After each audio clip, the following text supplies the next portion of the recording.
The Worldwide Sports Radio Network. Federal investigation says that Shohei Ohtani was a victim of fraud. MLB PA director Tony Clark blames the pitch clock for many top pitchers getting hurt. And Greg McElroy, yes, Greg McElroy, says that Caleb Williams did not face enough adversity in his college career. And much, much more here on the Sports Loudmouth.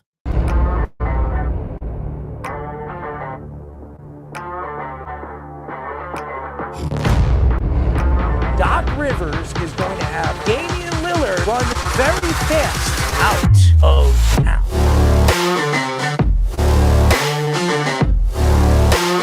Does he help them win? You're under 500. Aaron Judge helps the Yankees win. You're paying the player $300 million. You better be sure that that guy's going to help you get over the hump.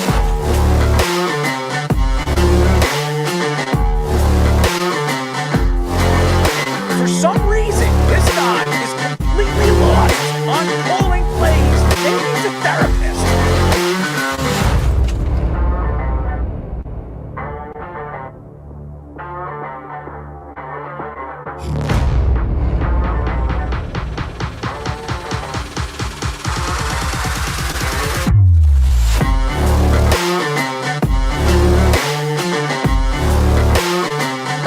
Did you see Lamar Jackson cry to the ref? No, he didn't.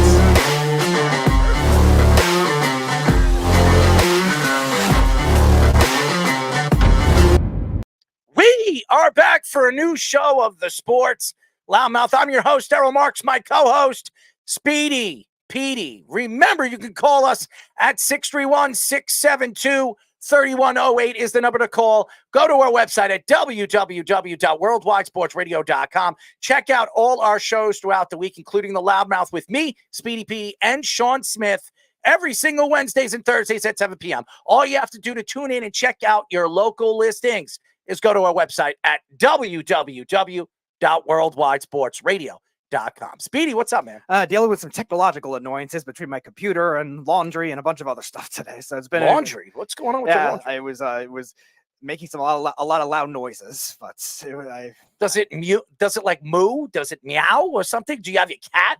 Maybe you have something. I don't have a cat. Oh, maybe you have a dog in there. A squirrel. I didn't put my grandmother's dog in the washing machine. I mean, if it needs a shower, it needs a bath. I'm not going to put it in a washing machine. Why not? Really? I'm just asking. Maybe a squirrel snuck into your house and it lives in your washing machine. I would hope not. I mean, what was going on with it then? No, I was just making a lot of like loud noises, like aggressive noises. I was worried. Aggressive, like something was humping it or something. Yeah, like loud, like it looked like sounded like it was engine malfunction. I don't know. Engine malfunction. Something like that. Yeah. Did you call your uncle? No. I took everything out. I stopped it. It wasn't like that. Did you figure out what was wrong with it? I probably had too many heavier stuff. Well, there you go. I mean, why would you, plunge all that wonderful clothes that just stink and you wait to the last minute to wash it, Speedy? Why would you do such a thing? Because I'm busy trying to get these YouTube channel up and our Instagram and our TikTok. And that takes a marathon. A marathon, ladies and gentlemen.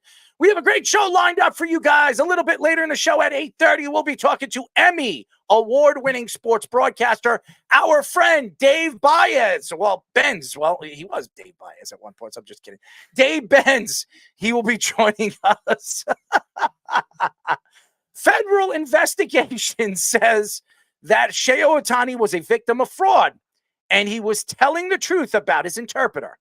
I have a lot of questions on how they investigated all this, so we will get into that. MLB PA director Tony Clark blames the pitch clock for many top pitchers getting hurt. Well, Tony Clark speaks up. Why not speak about the pitch clock now? Let's attack Rob Manfred. Thank God. He'll be out in 2026, so that'll be great. Maybe Tony Clark's the next commissioner of baseball. Who knows? Greg McElroy says that Caleb Williams did not face adversity in his college career. Well, he cried a lot. That's adversity. I mean, anybody that you see on the field, every time he loses against a big time, program, you saw him cry. He was crying the whole time. I mean, Smitty, maybe you should cry with him. No? O.J. Simpson passes away at the age of 76 from cancer. So we will get into the whole O.J. Simpson and really from his great background in football to his killing spree of his ex-wife. So, things like this happen to bad people. The Knicks say they want to give Jalen Brunson a new contract at the end of the season.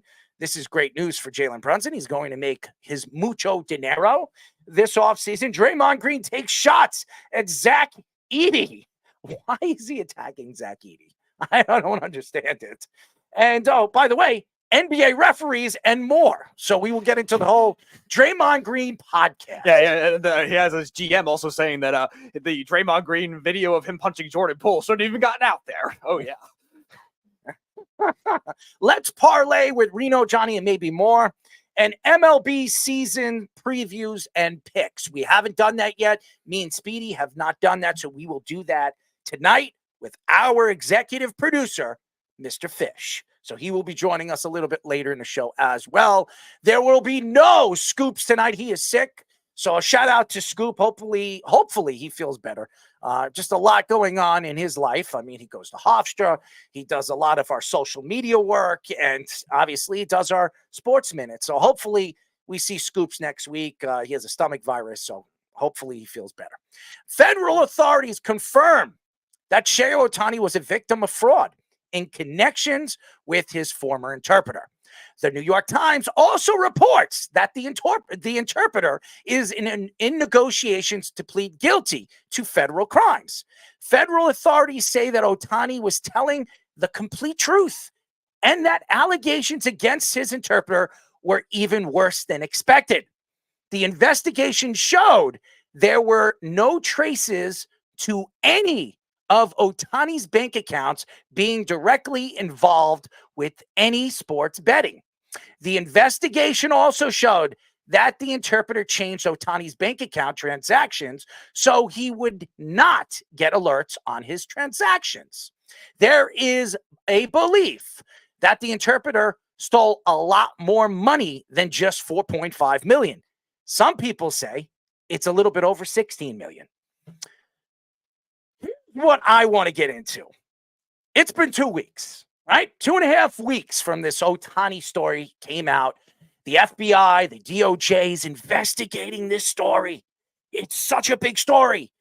And a lot of people believe that Pete Rose should drop the hammer on the MLB.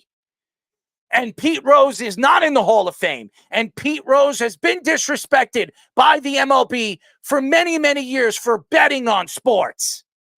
And now that it's legalized in almost 40 states, and the biggest player in the MLB, in Shohei Ohtani, gets caught, or his interpreter and his best friend get caught, stealing money from him and putting it in different accounts, and not knowing that almost $16 million was missing out of it. Come on, guys. You can't sit here today and actually believe this rubbish. This is crazy. How do you not see that $16 million is missing out of your account? Most people, if you look in your account, could probably notice that they're missing 16 bucks. How do you not see that 16 million is missing out of your account? But guess what, guys? The DOJ, the FBI, they investigated it. It's not true. They pinned it on Shohei Ohtani. Every single analyst, every single broadcaster, every single radio show host threw Shohei Ohtani under the bus. It's not true. They investigated in 2 weeks' time. They investigated 3 or even 4 years of betting. What are you, nuts? What, have you lost your mind? This story is a bunch of crap. How much did the MLB pay off the DOJ? How much did the MLB pay off the FBI? That's what I want to know. Because the MLB, for the last 35 years, has kept Pete Rose out of baseball. The greatest hitter in Major League Baseball history is not in the Hall of Fame. Can't even step on a Major League Baseball field because he bet on baseball. How is that fair? And you read this investigation. Let's go through it here. Let's go through the story here. And I'm being honest here, because you can't sit here and tell me that all of this has been discovered in 2 weeks' time, in a 3-year, 4-year betting scheme. This interpreter was working with DraftKings. He was working with other betting schemes throughout the country when it wasn't legal in California. And I'm not going to sit here and think that Shohei Ohtani didn't know that $16 million was missing out of his account. Because the honest to God truth, you can't honestly believe that he doesn't have 3, 4, 5 accountants working on his bank accounts. How do you not see 16 million not counted for missing out of your account? Or maybe even counted for missing out of your account. It's impossible. It doesn't make sense. And the fact that the federal authority is saying that he knew nothing about it, he knew nothing about this fraudulent connection between betting on sports, is absolutely ridiculous. Now, a lot of athletes, superstar athletes, as big as Shohei Ohtani, and he's the biggest in baseball. There's no question. He's been in the league for what, 5 years? He's won 2 MVPs. He has probably a good chance of winning an MVP this year. You look at all the great players we've seen in the last 10 years. The Mike Trouts, the Altuves, the Aaron Judges, the Juan Sotos. We could go on and on and on. None of those guys have been caught betting. None of them. None of them. This has been going on. I mean, sports betting has been legalized in many different states in the last year and a half, 2 years. But this has been going on for over 3. You're going to tell me in a 3-year span, Shohei Ohtani, family members, all the money that he is making, he doesn't know what goes in and out of his accounts? Come on, guys. We're not stupid. You're not stupid. The world's not stupid. But guess what? The DOJ says that he was not involved with this because they're saying their investigation of what they have seen so far, he has been practically thrown under the bus by everybody accusing him for betting on sports. Betting on baseball. Yeah, and I think this kind of thing is elaborate enough where it could even go even further than just fraud. I think there's definitely going to be more charges when you're looking at combined the amount of money, like you said, all the accountants that could be involved, all these random bank accounts. We make fun of Kevin Durant all the time for all his burner Twitter accounts. Well, this is the financial equivalent, all these fake bank accounts, all these offshore bank accounts. So who knows what this scheme could go even further. I think this is definitely a lot bigger than tax fraud. And if that's the case, there's going to be a lot more guys getting investigated because of this. And the FBI and all the other government agencies, even agencies in Japan too, I would imagine. But this is definitely looking like a lot larger than just one little gambling scheme. Again, and I know Keith is bringing up Tim Duncan. He was smoked for $20 million and whatever. Okay, this is a kid that came from Japan. Tim Duncan, all right. He was a multi-millionaire before this whole thing happened with him. All right, he had hundreds and millions of dollars in his account. 3 years ago, Shohei Ohtani was a new baseball player. He was not making $700 million. He was new in the league. He just won his first MVP 3 years ago. You're going to tell me Tim Duncan was a superstar for many years. He had how many $150 million contracts in the NBA? What was it? He was in the league for 20 years. He probably got like 4 contracts. He's made about $400 million. This thing that happened to Tim Duncan, when did it happen? A few years ago. He was done with basketball. He's got hundreds and hundreds of millions of dollars in his account. This guy didn't have that. I'm telling you guys, if you're going to sit here and tell me that Shohei Ohtani did not know that $16 million was missing out of his account, that is a bunch of crud. That is a lie, okay? And I'm tired of it because these are world-renowned, big, huge corporations, multi-billion-dollar corporations. All they got to do is slide money under the table. That's what they probably did. And Shohei Ohtani's in the clear. He's the biggest superstar in the MLB. The biggest. If he gets caught betting on baseball or sports, he's done. He's done with baseball. Nobody, his contract, null and void. Do you really think baseball will allow that to happen? Are you guys nuts? I'm telling you, it's a business. Sports is a business now. You're going to sit here and make excuses for Shohei Ohtani because that's what the DOJ is doing. I'm tired of this. I'm going to tell you this right now. Jonte Porter, he's going to get in a lot of trouble. You know why? He doesn't have nothing. He's not worth anything. Nobody gives a I'm not going to say it on live radio. Nobody gives a crap about him. This guy's the biggest star in baseball. And he went up there and he said, I didn't know anything about it. I swear it. I swear it. O.J. Simpson, and we will get into that a little bit later, claimed he never killed his wife. He claimed that he had nothing to do with it and that the glove didn't fit. But because the DOJ came out and said that Shohei Ohtani knew nothing about this, leave him alone. It's over. Let him go.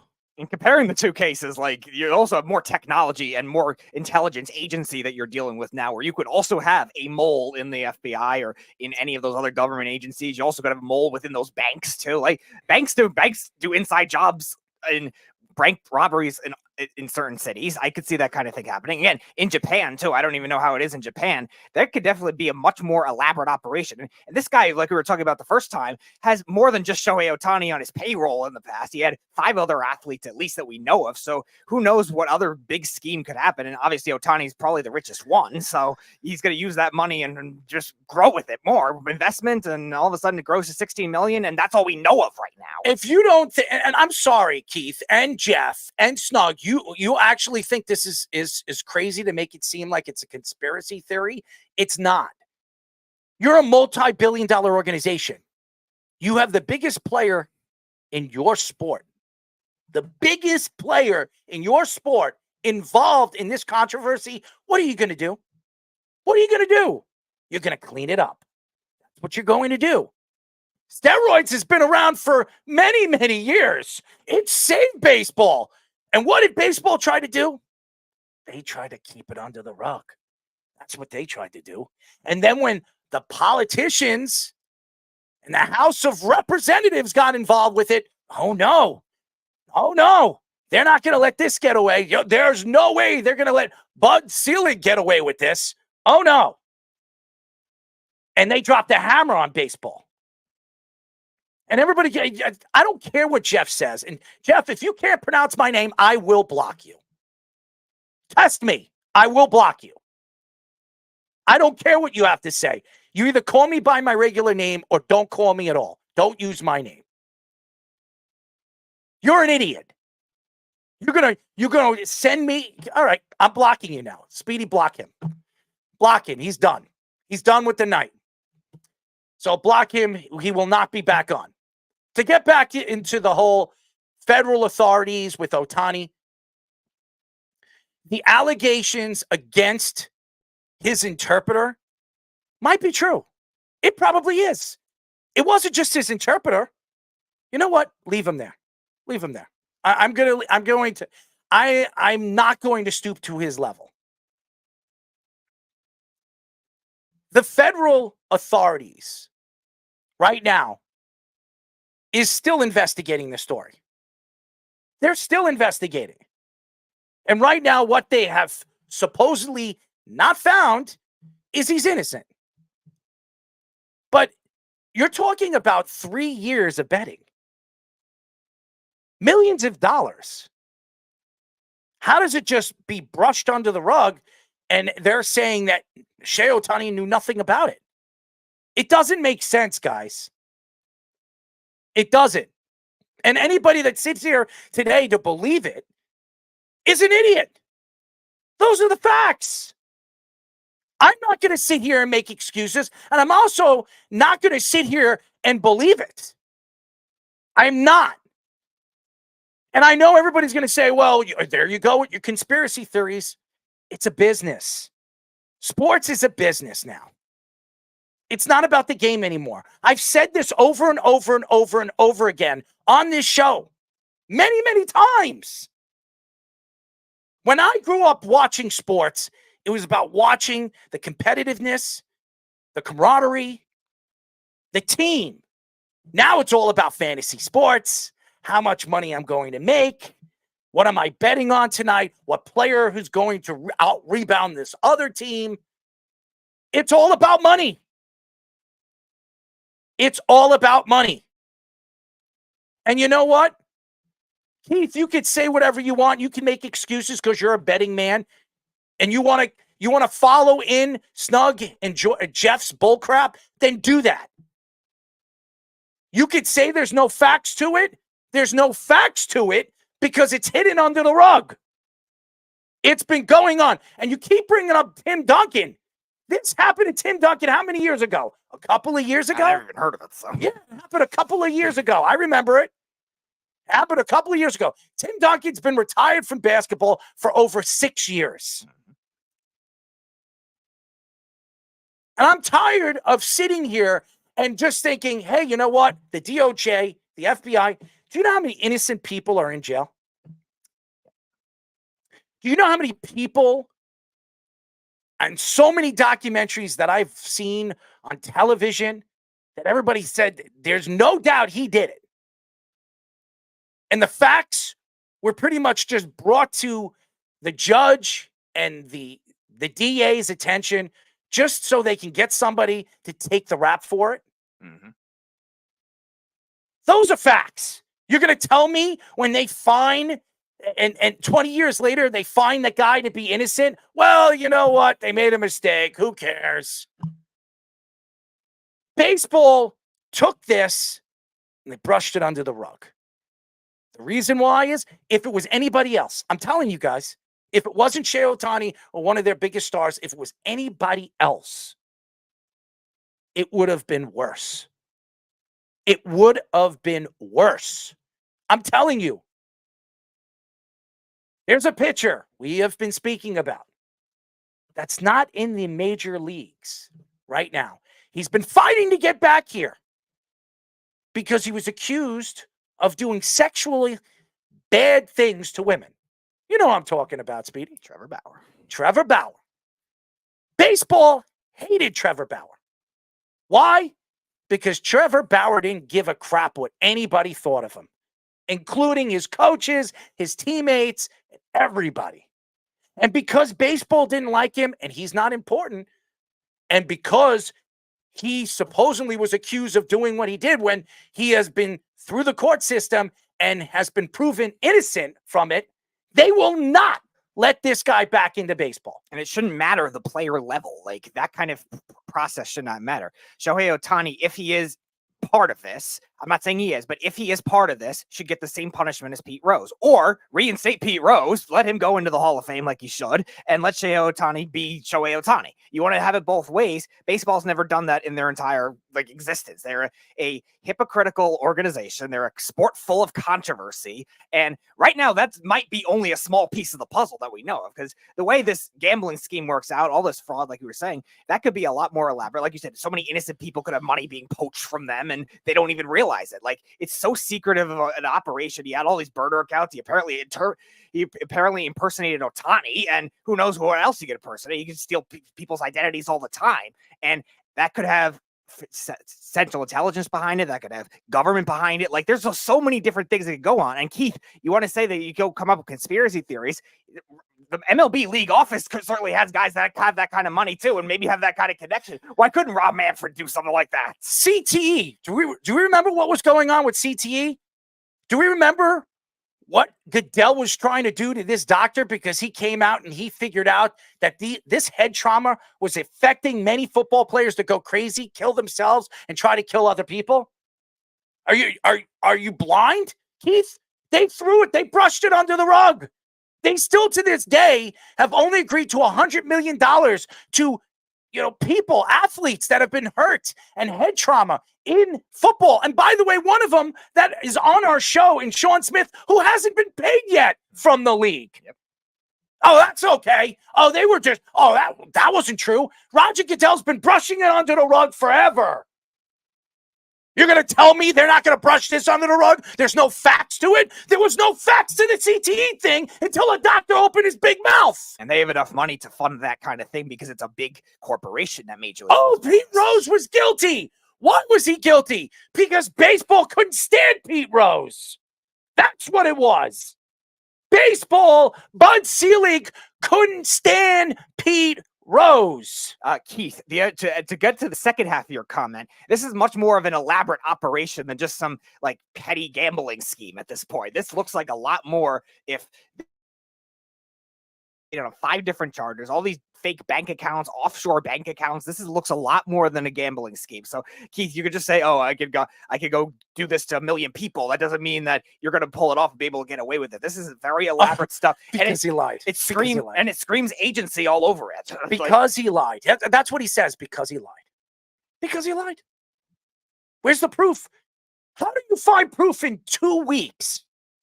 You have to investigate these offshore accounts. They could be hidden. What are you, Keith? Come on, man. You've been in betting schemes your whole life. You're going to tell me there's no offshore accounts? How the hell are you going to investigate that in 2 weeks. Stop it. They were paid off. That's the facts. And I'm going to tell you this. It's going to be brushed under the rug. Nobody's going to talk about this anymore. Nobody. Nobody's going to speak about Shohei Ohtani. Everybody, you're going to have every single radio show host for the next 2 days speak about this and brush it under the rug. Nobody cares about it anymore. It might just be a small part of the operation. Who knows how big it is? Nobody cares. Nobody cares what Shohei Ohtani did. It's Shohei Ohtani. He's the greatest thing since sliced bread, since Babe Ruth. And you're going to tell me right now that Pete Rose was lying? How do you know Shohei Ohtani's not lying? I believe Shohei Ohtani is lying about this. How do you not know that $16 million in 3 years is missing out of your account? What are you, crazy? That is a bunch of bullcrap.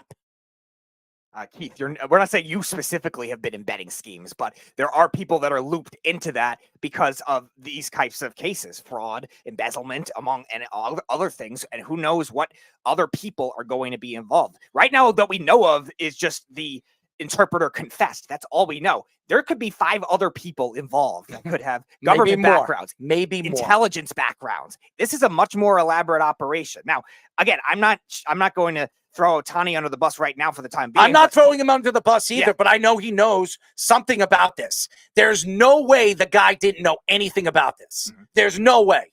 I'm sorry. I don't believe it. Yeah. I don't believe it. And you're absolutely right, where if baseball realizes that something is happening that's going a lot further than this, they have to either lay the hammer down like they did with Pete Rose, because what Pete Rose did was, first of all, different era. Second of all, less technology involved. And yes, while he did lie and whatever, like, this is a much more elaborate operation. So either you have to drop the hammer on Ohtani, or you just have to free Pete Rose, not ban him from the sport entirely. Yeah, well, Keith, whatever you say, Keith, I'm not going to sit here and argue the whole point for the rest of this show saying that, oh, it happens. Oh, it's not true. It's this, it's that. Whatever you say, Keith, you want to jump on the bandwagon with Jeff, go do it. You're wrong. You're wrong.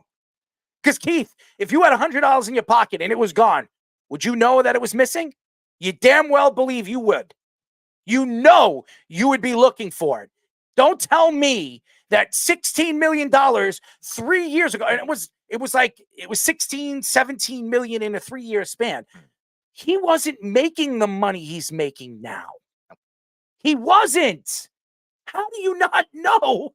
It's not in your account. And how do you not know there's other people that might have been working for you that might have stolen it too? That's what I'm saying. Other accountants, banks, they could do all this. That's why I'm saying this guy, Ipe, might be the first big mole in this, but it might be 5 other guys deep. And Ohtani's just another victim.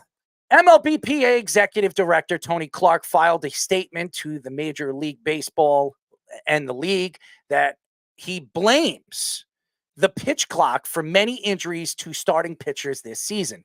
MLB made the pitch clock even shorter this season with runners on base from 20 seconds to 18 seconds. The MLB league office responded to the complaint, blaming more of increases in velocity and spin rate in player development causing severe arm injuries.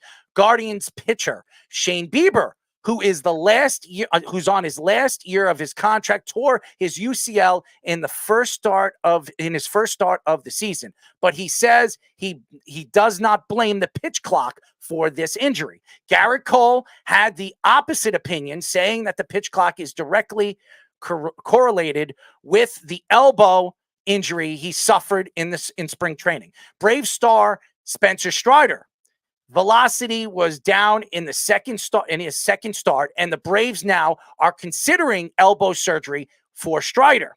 Many big-name pitchers have been out with elbow injuries since the second half of last season, including Kadai Senga, Sandy Alcantara, Shane McClanahan, Jacob deGrom, and Shohei Ohtani. And Speedy, we don't have to go through all the pitchers that have been hurt with their arm injuries, okay? We really don't. We all know there are a ton of pitchers that have elbow problems, shoulder problems, and some people blame because of the speed of the pitch clock. Now, I don't know. I don't trust Tony Clark to be right on everything that he said, okay? Because he could be wrong in many different ways. Now, the pitch clock has been a concern. Now, a lot of ex-baseball players that we've had on the show, including pitchers, say that they like it. They think that it makes the game speed up. You could have a doubleheader. Instead of watching a doubleheader game for 10 hours, 5 hours each game, you're sitting there for 2.5-hour games where you don't have to sit there a whole day. You can sit there for half a day and watch 2 games and then go home and hang out with the fam. Baseball is all about enjoying a game, hanging out with your family at a ballpark. That's why you go to a baseball game. It's not like basketball. It's not like football. It's not like hockey. When you're hanging out at the bar for hockey games before you're going right into the stadium and watch, what is it, a 2 hour and 45-minute game? Baseball's different. Baseball's been around for over 100 years. And what's great about baseball, and the interesting part of baseball, is you don't know what to expect in a baseball game. It used to be where a game could go 18 innings, 19 innings. Now, after the 9th inning, you have somebody on second base. They're trying to get the game over with as soon as possible. And I've got news for you guys. Rob Manfred, and obviously some of these rule changes have been absolutely hurtful to the game of baseball. Baseball is America's pastime. It's been around forever. These rules have been here forever.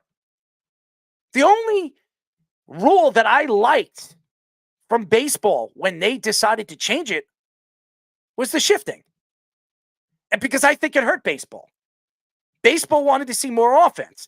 Now teams are starting to understand the game a little bit more. And now it doesn't matter if you shift the ball, you're still not getting enough offense because teams are learning how to defend it without the shifting.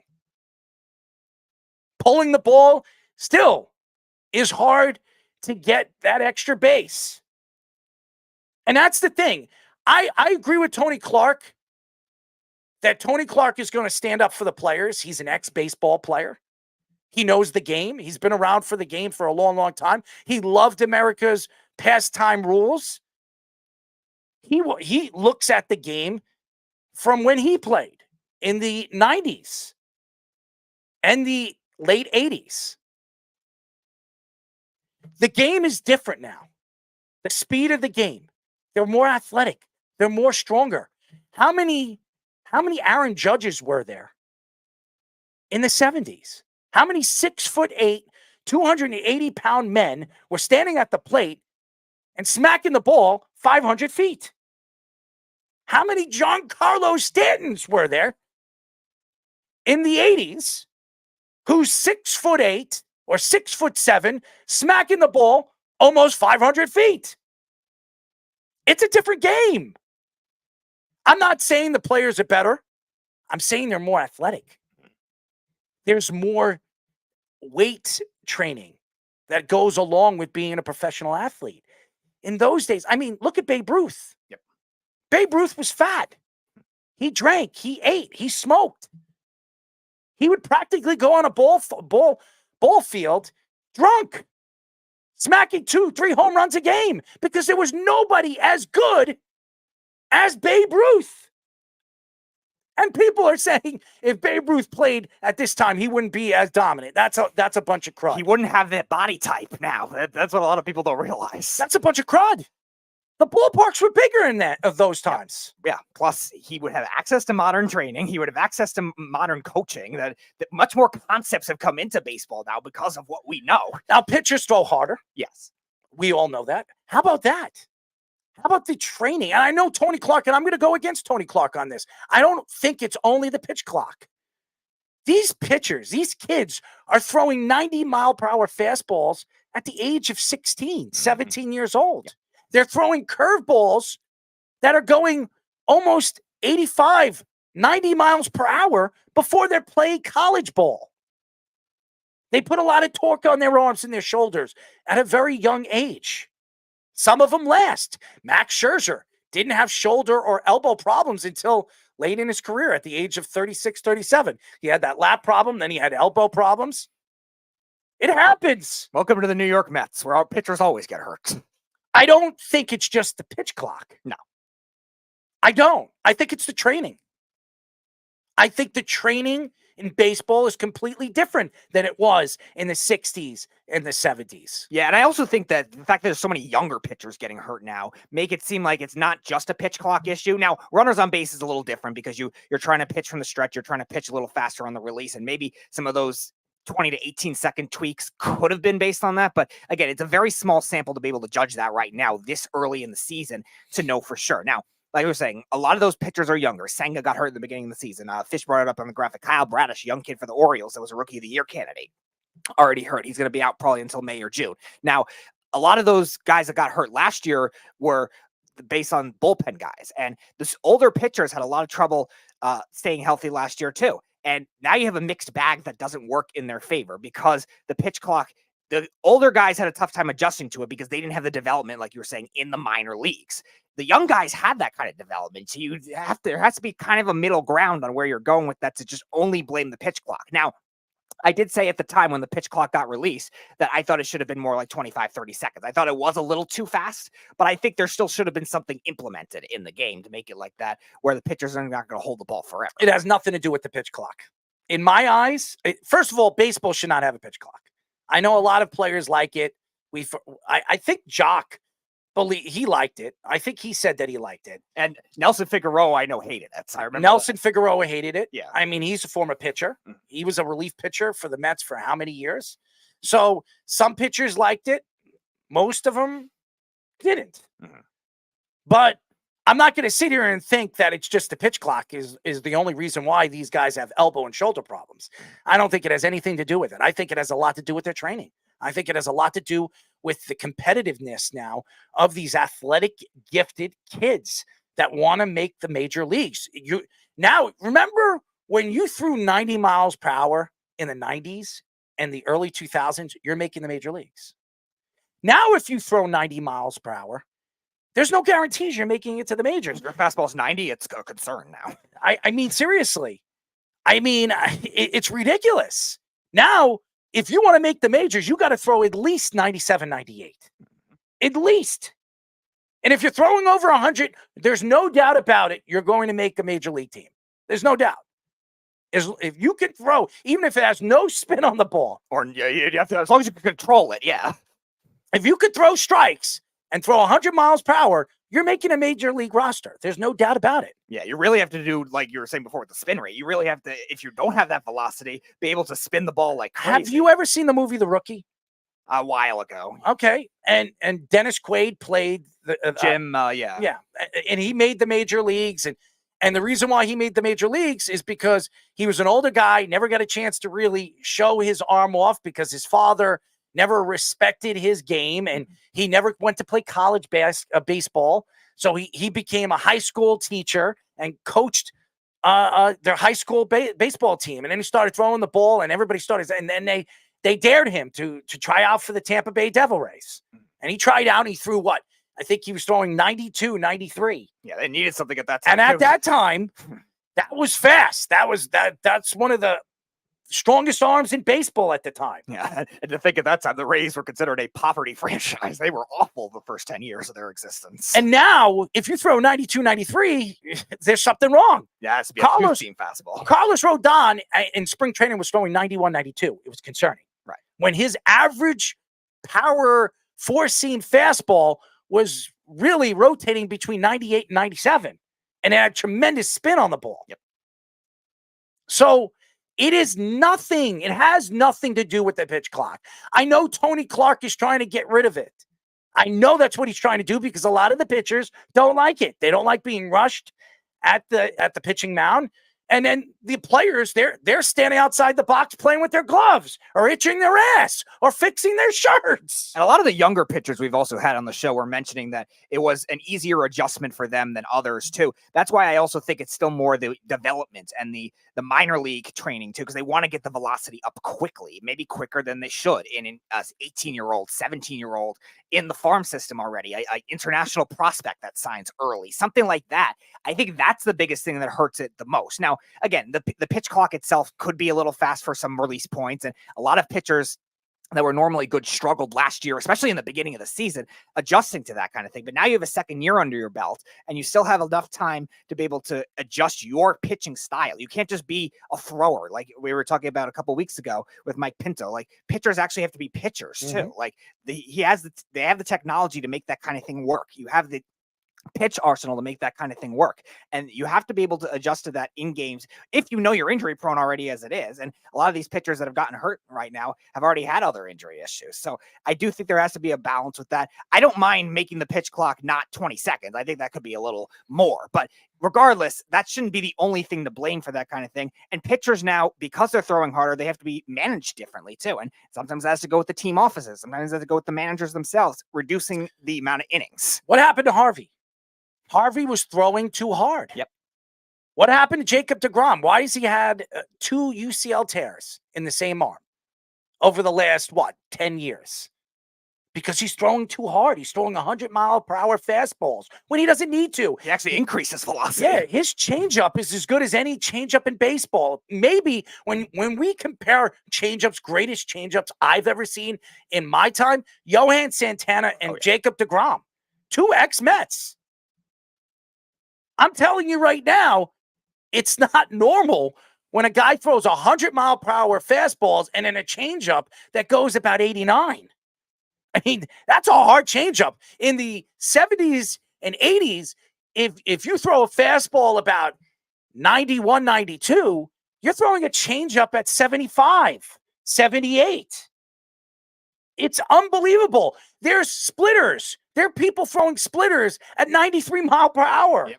93 miles per hour. And that's the only way that you're going to be able to get in today's game, with, especially if you're a reliever too. Like, either cutters, 2-seam fastballs, sinkers, splitters, something like that. That's that hard, even in the low 90s, if you don't have the 95 plus velocity now. And that kind of thing is very difficult to be able to be sustainable over time. That's why a lot of relief pitchers are fluky nowadays. There's not a lot of great relief pitchers in the league today. And there's also, because of the micromanaging, there's also a lot of situations where maybe these pitchers, if you want them to throw that hard, shouldn't throw as many innings or shouldn't throw as many pitches. Now, the main issue with Jacob deGrom is he threw that 100-mile-an-hour fastball way too often. Yep. Like, it was one thing to look at it as a luxury for the Mets, like saying, oh, wow, Jacob deGrom's hit 100 miles an hour. He can use it.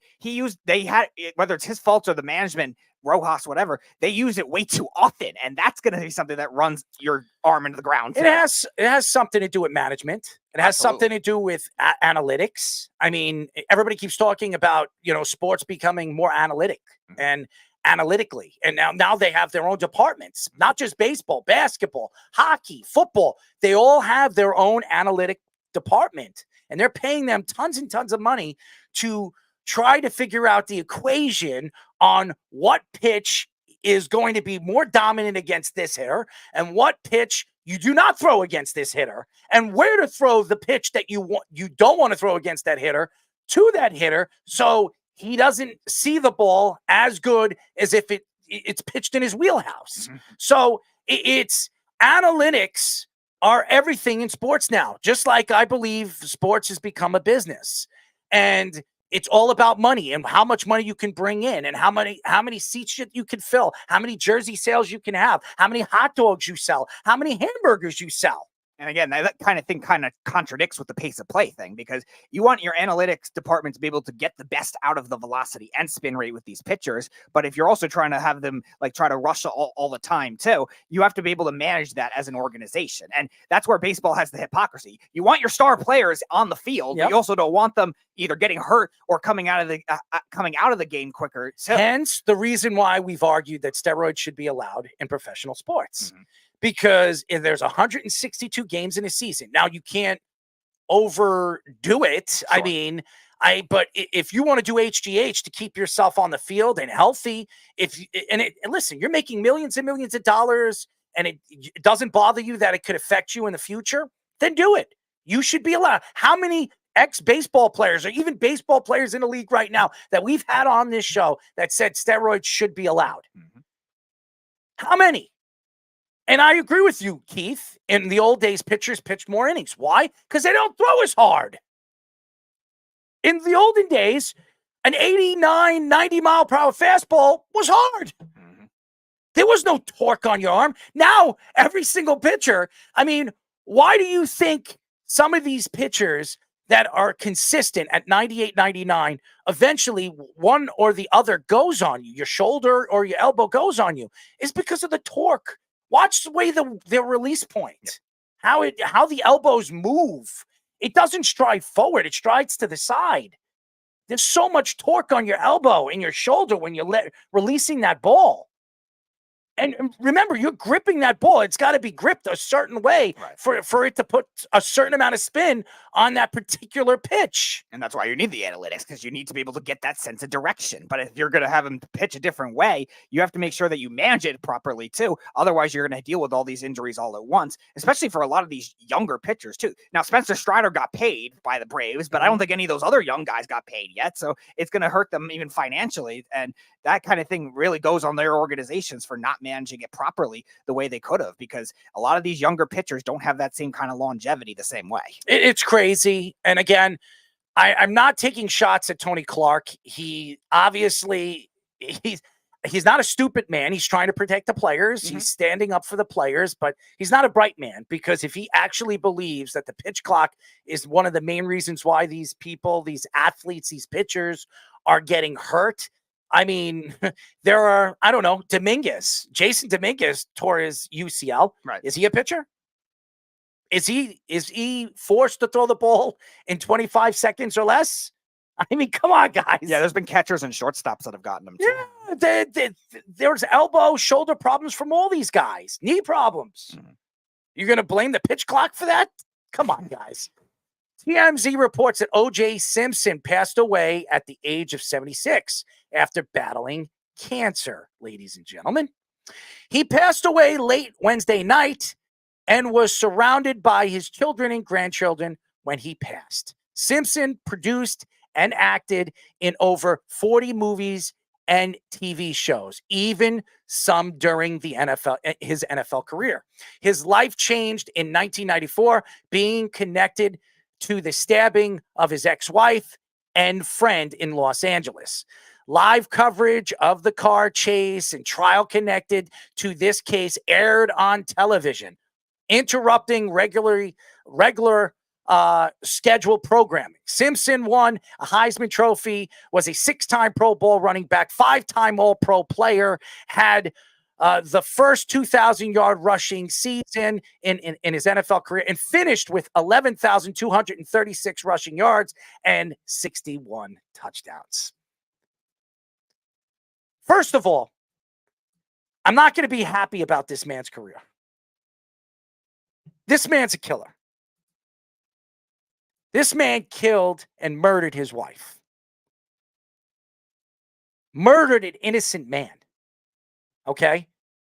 He got off with murder. I don't know if anybody's seen the 30 for 30. I don't know if you watched the 2-part story, the O.J. Simpson case. Cuba Gooding Jr. played O.J. Simpson on FX. It was very popular. When I was a kid in 94, when the Rangers won the Stanley Cup and the Knicks went to the NBA Finals, this was the main story. This was the biggest story in sports. O.J. Simpson murdering his wife or ex-wife and her lover because he was jealous. And the only reason why he wasn't convicted is because of all the racist things that was going on outside of sports and the world, which was just terrible. And that there was not enough proof after the fact when there was. How much of an oxymoron was that? Because they investigated the situation wrong. The cops, the racist cop that was investigating the story, not bagging different things that they should have at the scene. This man literally got away with murder. I don't care how nice of a guy he was, how many pictures everybody's posting up off of social media right now. Oh, OJ, he was a good man. The man wasn't a good man. He wasn't a good man. He admitted to his best friend, who's a chef, while they were smoking marijuana, that he killed his wife. He admitted to it, that he got away with murder. Many of his friends said that OJ admitted to them that he was involved with it. That should tell you about who he is as a person, as a man. Then, with all his trophies, his Heisman Trophy and all these memorabilia stuff, after he got away with everything, killing his wife and her lover, a few years later when he got away with murder, this guy goes into a hotel trying to steal back his memorabilia with a gun and gets arrested and thrown into jail for what? What was it, 5? I think 10 years after that. Then I don't think he went to jail for 10 years. Then he got out in 2017. And of course, he's like, the Bills make the playoffs. And of course, he's celebrating with them. Yeah, okay. This guy was still getting paid by the NFL. Yep. Because he's a Hall of Famer. And that he played enough years in the NFL, so he gets his NFL package that every single ex-player gets.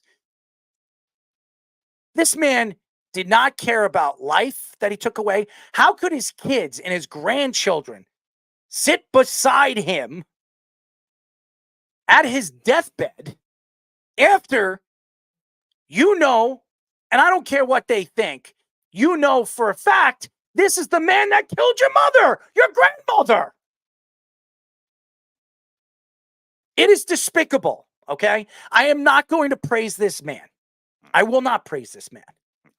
Is he one of the greatest running backs of all time? No question.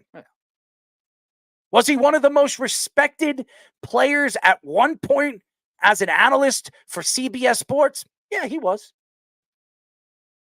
I saw him on so many Hertz commercials. It was so funny. Him and his afro. It was so funny. He always had this big afro and he'd come out of the Hertz car. I think he did it purposely because it was funny. Yeah, 70s, 80s style afro. It was funny. Yeah. It was something to laugh about. And OJ was all about making people laugh. He really was. He always had this nice smile. But there was always something about him.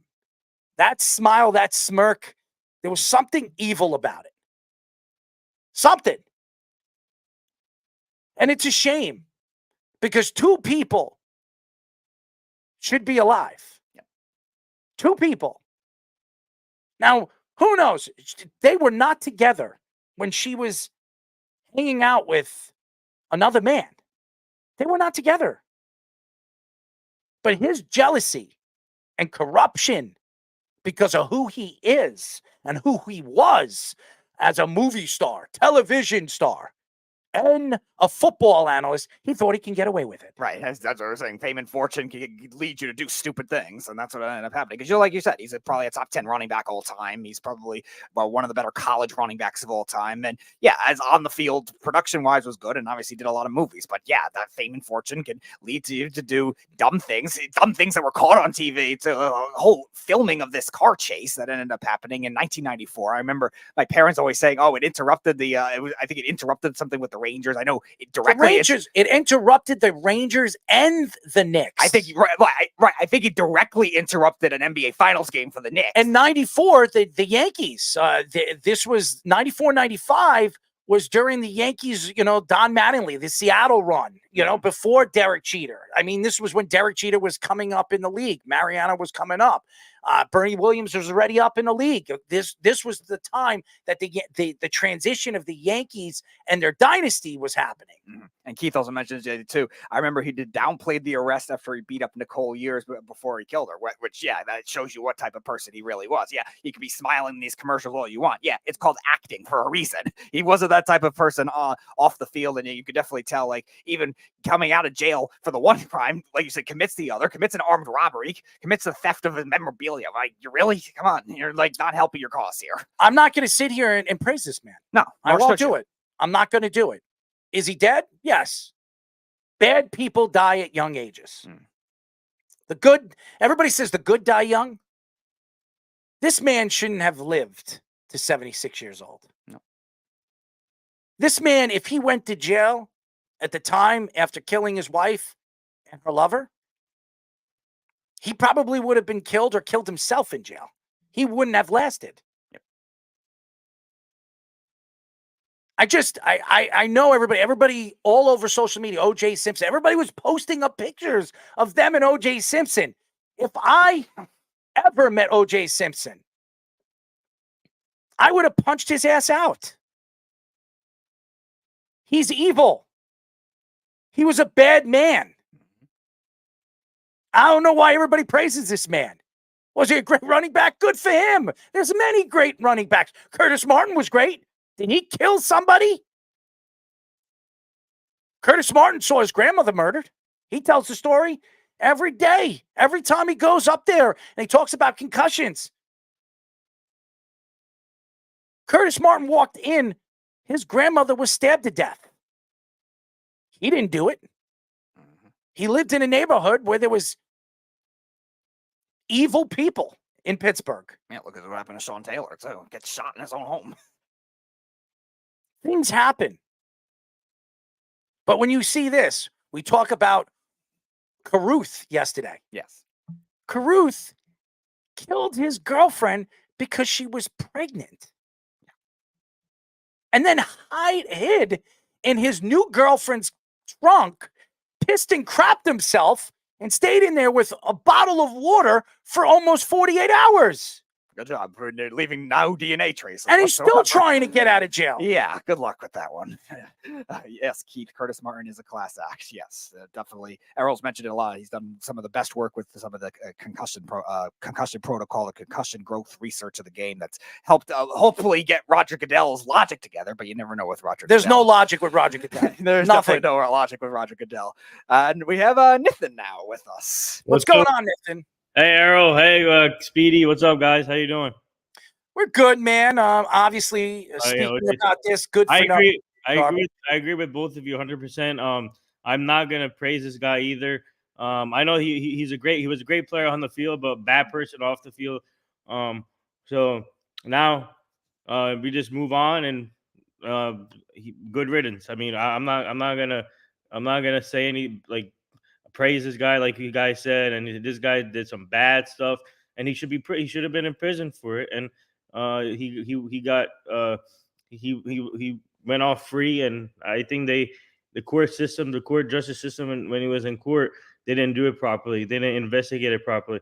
They should have put him in jail right away. So I mean, yeah. So I'm not gonna praise this guy like you guys said, and this what a bad person. And like you said, Errol, 2 people should be still alive here in this world, and 2 people are gone, and now we just had to. And what I don't understand, Nathan, is that his children, his grandchildren, were sitting at the bed. Yeah. So apparently, I don't know if you guys saw the tweet from his Twitter account. Maybe it was a family member, but his PR guy. Yeah, it was PR his PR guy. guy. No doubt about it. Yeah. So they said the grandchildren and the children were there by his side, which I don't get. It's confusing to me because you guys brought, like you said, that he killed the mother of the child and then also the grandmother. So it was kind of odd for me to see when they on Twitter that they were by his side on his deathbed. So I don't really care. Honestly, if his kids are going to praise him, they could have had their mother in their life.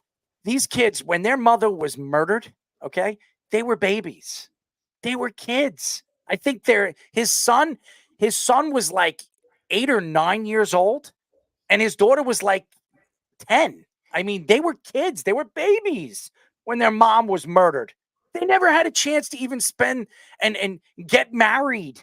That their mom, especially the son, his mom walked down with him, or his mom, there to dance with him at his wedding because of this man, his father. Mhm. And he's praising him and being there for him at his deathbed. He's a sick individual. And by the way, all those lawyers, every single one of his lawyers but one, are all gone. Yeah. All of them. Do you think that's a coincidence? Every single one of them.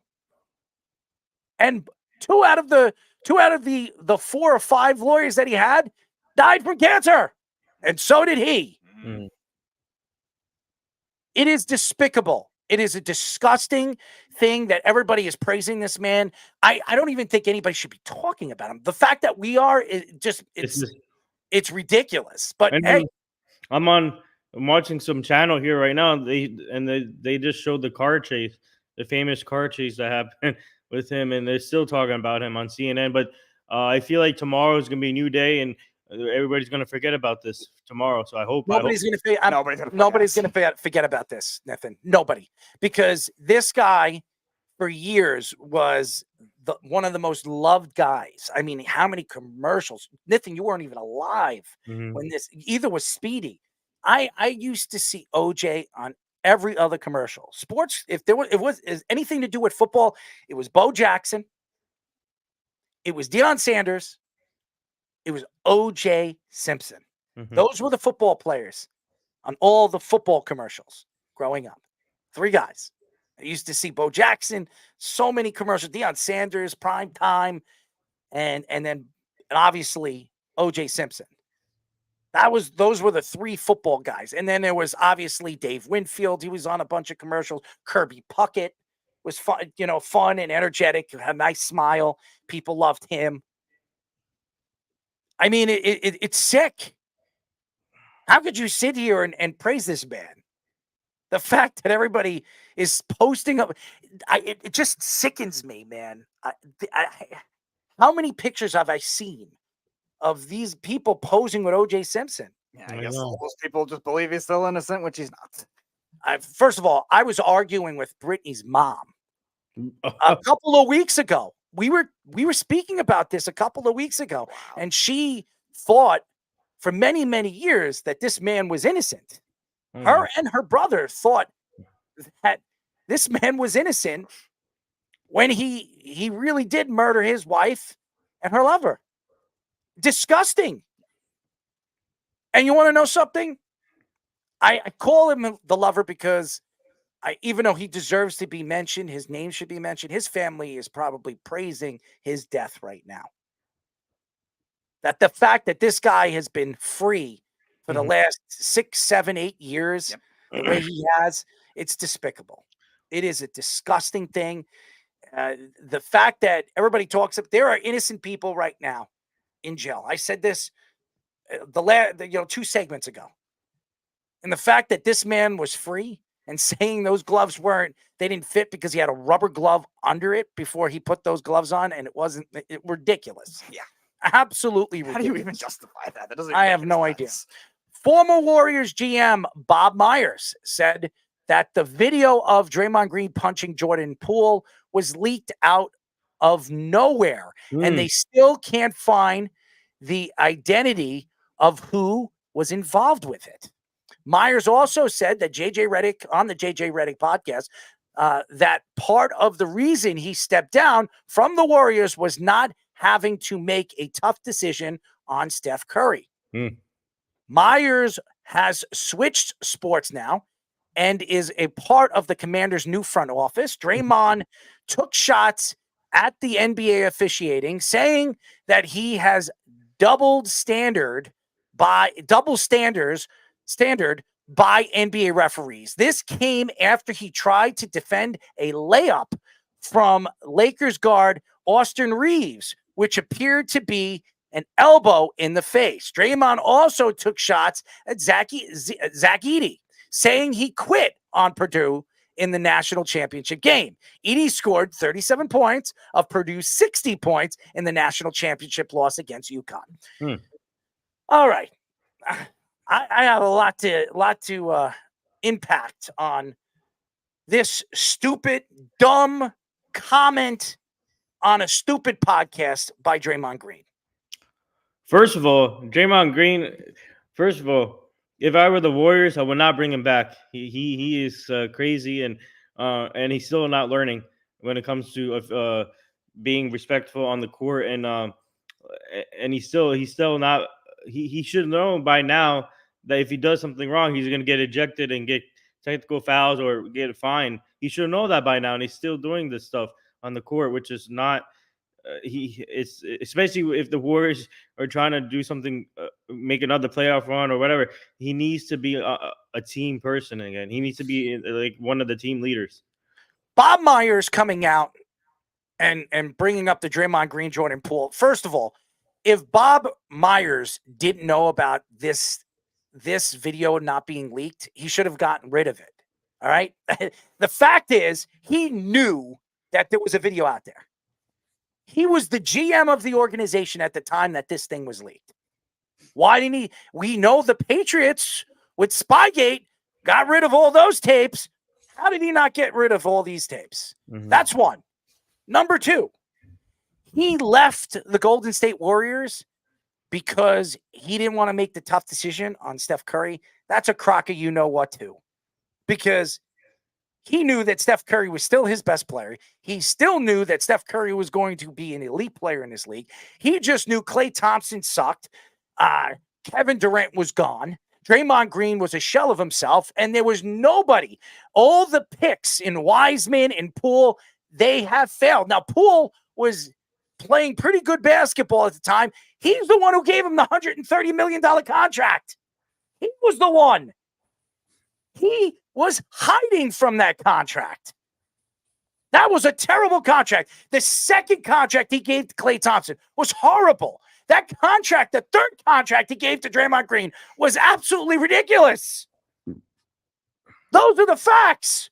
Bob Myers ran because he wants to be looked like the superstar of those championship teams. Yeah, and you also look at Draymond Green's just reputation even now. Like, that kind of thing started to transpire last year, and you should have seen that kind of thing coming. And now you're going to blame a staff member or a camera guy that, this video shouldn't have been leaked. No, you know Draymond has a reputation. Why aren't you trying to protect your other player, Jordan Poole? Yeah, you gave him a big contract, but no, let's go pay him, then trade him again because he's the problem. No, the problem is the one that actually threw the punch and the one that's been ejected from all these games and now is choking people and all this other crap. I don't care what Klay Thompson is doing right now, Keith.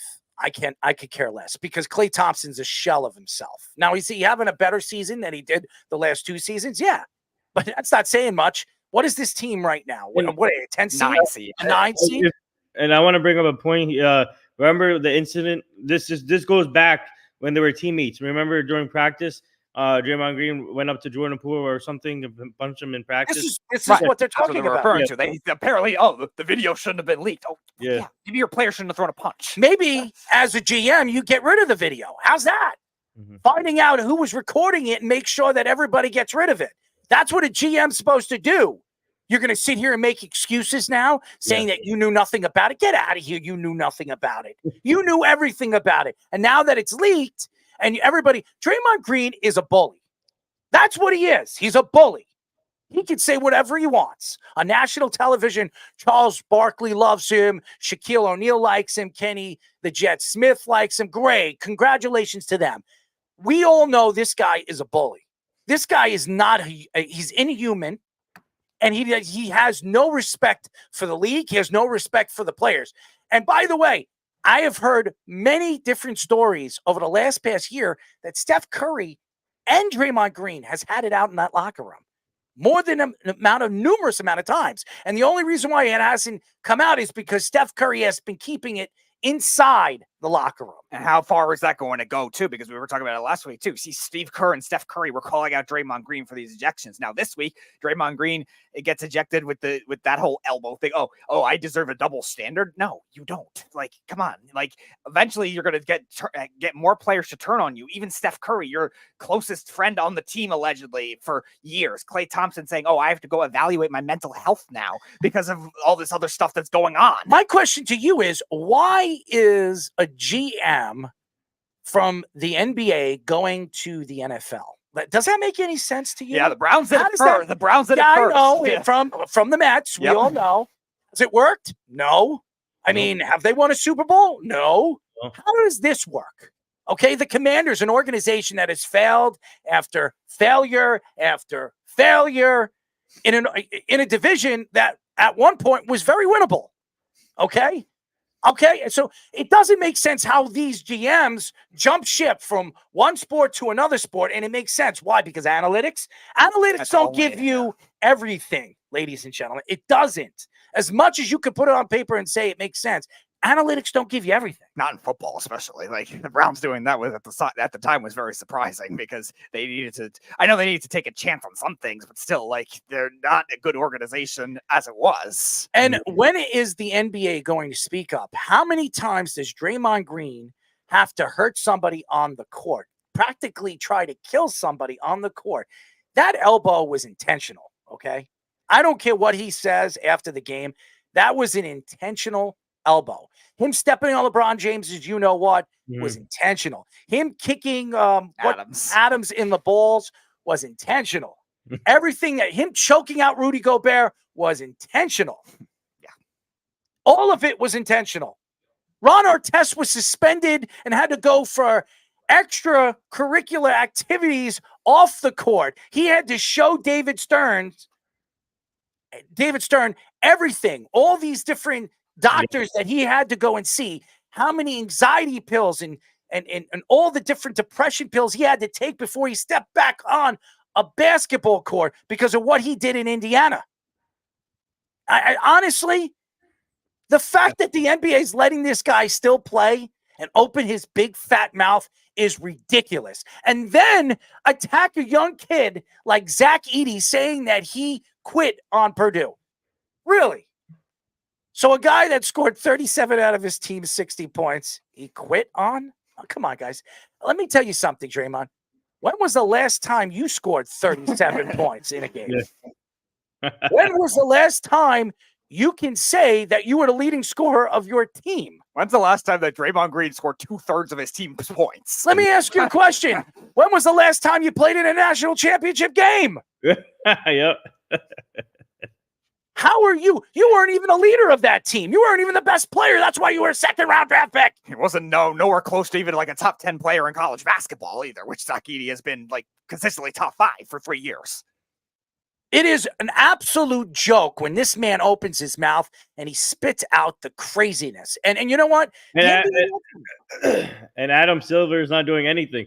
I was just about to say that. I'm going to give you my spiel about Adam Silver. But go ahead. Yeah, no, you can do the spiel, but I was going to say Adam Silver is not David Stearns. David Stearns was on point on everything when he was there. Rest in peace, David Stearns. He was on point with everything, whatever happened in the NBA. So, and Adam Silver is not doing that. David Stern was all about the league, wasn't about the players. Yeah. Adam Silver has become more for the players. And yes, even though the players are everything to the league, this league's been around a lot longer than LeBron James, Kevin Durant, Chris Paul, Carmelo Anthony, Dwayne Wade, and all those baby back bitches. Okay, go back to the Dennis Rodman days, even those baby back bitches. That's what I call them. All they do is cry because they didn't get what they wanted. And I loved Carmelo Anthony. All he did was bitch. All he did was go out there and cry, and isolate every other player on the court. That's what he did. It was all isolation. It never works. Isolation never worked. How many teams have won championships running an isolation game? Not even the Bulls. They played in the triangle. It doesn't work. And I'm going to tell you this. Adam Silver is a complete moron. He has completely changed my mind on who he is as a commissioner, as a man that is running. He should have taken that Disney job. I've said this many, many times. When it was offered to him, he should have taken it. It is an embarrassment that he lets this man speak and say the crap that comes out of his mouth. Yep. I would have dropped the hammer on this man. But why? Why hasn't he?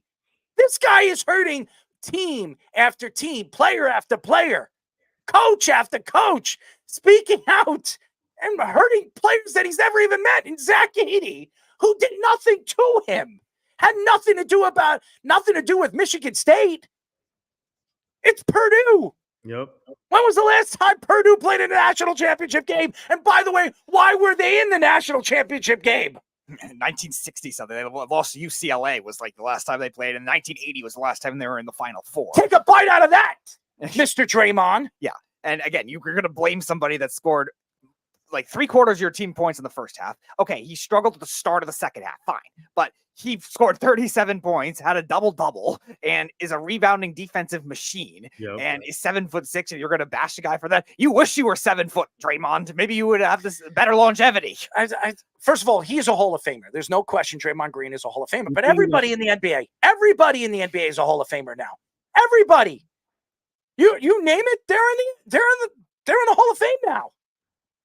I look at Hall of Famers, I look at the best of the best. The guys that dominated their position. Draymond Green did not dominate his position. Has he won Defensive Player of the Year? There were a couple of years that I can honestly say that he shouldn't have won, but he did. Yep. Okay? Now, I'm not saying Draymond Green wasn't a great two-way player, and he's not a good offensive player, but this man has been nothing but a bully ever since he stepped on the court. Now bullies have been around for many, many years, especially in the 90s. We interviewed one of them, Charles Oakley. He was a bully. Anthony Mason, nicest guy I've ever met, a bully. Bill Laimbeer, he's still a prick. Bully. Dennis Rodman, he started off to be a nice guy and then became a bully. He was a bad boy.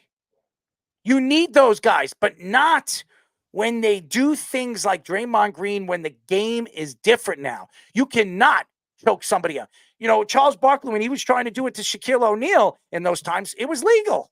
They didn't care. Everybody wanted to see Charles Barkley and Shaquille O'Neal fight with one another. Now they're butt buddies.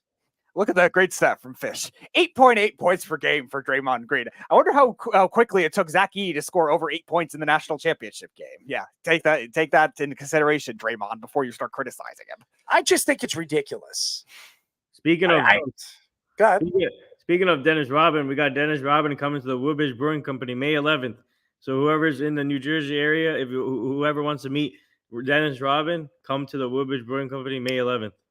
Yes, and I will be there, ladies. And that's where we had Charles Oakley at the Woodbridge Brewing Company. Yes, and Dennis Rodman will be there. We will be interviewing him. He's fantastic. And this weekend, we were supposed to meet Dante DiVincenzo, but because of, obviously he's going to have to sign a lot of autographs. We're not going to get a chance to interview him. So we're going to go out there and interview Sean Avery, ex-Ranger, bully. You know, he's another bully, not only to, ex-NHL players, but, to supermodels as well. He's an actor now. He's an actor also. Oh, I'm sorry. What's he acting now? Television commercials? No, movie. He's in a movie called, Hoppenai, whatever it's called. Oppenheimer? Yeah, he's in there. He was in Oppenheimer? I didn't see him in Oppenheimer. Maybe I missed him. Maybe I missed him. So maybe he knocked somebody out and then I didn't get to watch the whole movie, by the way. I wanted to check out that whole movie, but it's 3 hours. Sitting there for 3 hours, it's just too much for me. I mean, I barely could sit there for 2 hours. Then again, 3 hours. 3 hours and 10 minutes. Are you guys going to come with us to hang out with Frankie Edgar also that same night? Maybe. We might do that. We're not doing anything Saturday night. Why not? Why not go hang out with the Frankster? Maybe, Speedy, he'll show you his Frank. What do you think? He'll show you his Frank. I don't even want to know what that means. If I assume based on what it is, I don't think I want to know. You could bring the bun, he'll bring the Frank. I don't care. I could get a hot dog if I want a hot dog. I don't need to get it for some guy, whatever is attached to his body. Well, I didn't say it was attached to his body. You're implying it. Do you want You're it to be implying it attached? and you know it. I'm just asking. You're implying it and you know it. I didn't imply anything. You're implying that I implied it. Yeah. But I know your track record. yeah, but this Draymond Green thing, I'm surprised he hasn't learned yet. He's still doing all this crazy stuff. And like I said, Adam Silver, he needs to start doing stuff. He needs to stop praising the players. He needs to focus for everybody. He won't. I'm going to tell you why he's not going to do it, because the NBA is bringing in so much money right now. Even at a tournament, he's not going to get rid of that tournament. That tournament was a joke. How does the Lakers win the tournament? They're barely making the playoffs. How does that happen? How does that happen? How does one of the worst teams in the Western Conference come out and win that tournament? And they were making it seem like they won an NBA championship, celebrating because they made it, an extra $100,000? Oh, great. Player? Yeah, LeBron James gets more money. What's he doing? He probably helped his son buy his mansion. Here, son. Here's $100,000. Enjoy it. Go buy a couple boxes of baseball cards. I mean, seriously, Drake goes out and buys $50,000, $60,000 worth of baseball cards every other week. I mean, he doesn't care. Money is no object to him. LeBron James is a multi-billionaire. What does he care about 100,000 championship? And the fact that they won this first tournament, those wonderful courts and the wonderful new jerseys that they have. Congratulations to the NBA and that's why Adam Silver's not going to do anything. Because they're making millions and millions of dollars off these players and their names. He doesn't care. As long as he's bringing in revenue, he doesn't give a crap what these players do. He doesn't care.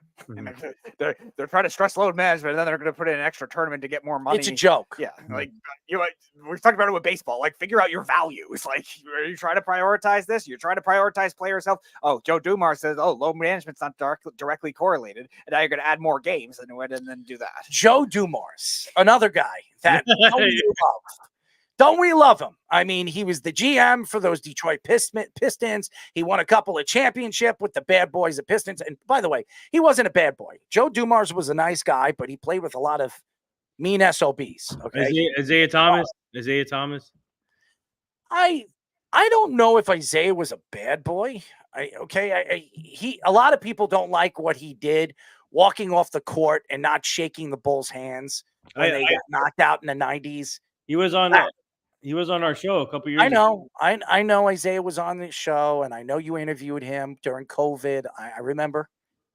I don't hate Isaiah Thomas. And by the way, he was blamed for that. It wasn't Isaiah Thomas's fault. Yeah. It was Bill Laimbeer who told all the players, let's walk off the court. Now, Isaiah could have been a leader and said, no, I'm going to shake Jordan's hand. They finally beat us, blah, blah, blah, blah. They won 2 titles. It's time to hand the torch over to the Bulls. No, Isaiah listened to Laimbeer, listened to the other players, and walked off the court like nothing happened. And then he makes an excuse. Now, Michael Jordan, in some ways, has forgotten about it. I think they've made up about it. Michael Jordan, I don't care what anybody says, Isaiah Thomas was not on the dream team because of Michael Jordan. He should have been on that dream team. Yep. He was one of the greatest point guards of that era. Him and Magic Johnson, you could argue they were the 2 best ones. Yep. From 80 to 93, and John Stockton came into the league in the late 80s. So John Stockton was becoming one of the better point guards in the league, but it was really Magic Johnson and Isaiah Thomas. Those are the 2 best point guards in the NBA. And the fact that Isaiah Thomas didn't make the team, and Magic Johnson was very close with Isaiah until they played in the finals. Yeah. And Isaiah did what he did. And, I don't know if anybody remembers what happened, and it pissed off Magic.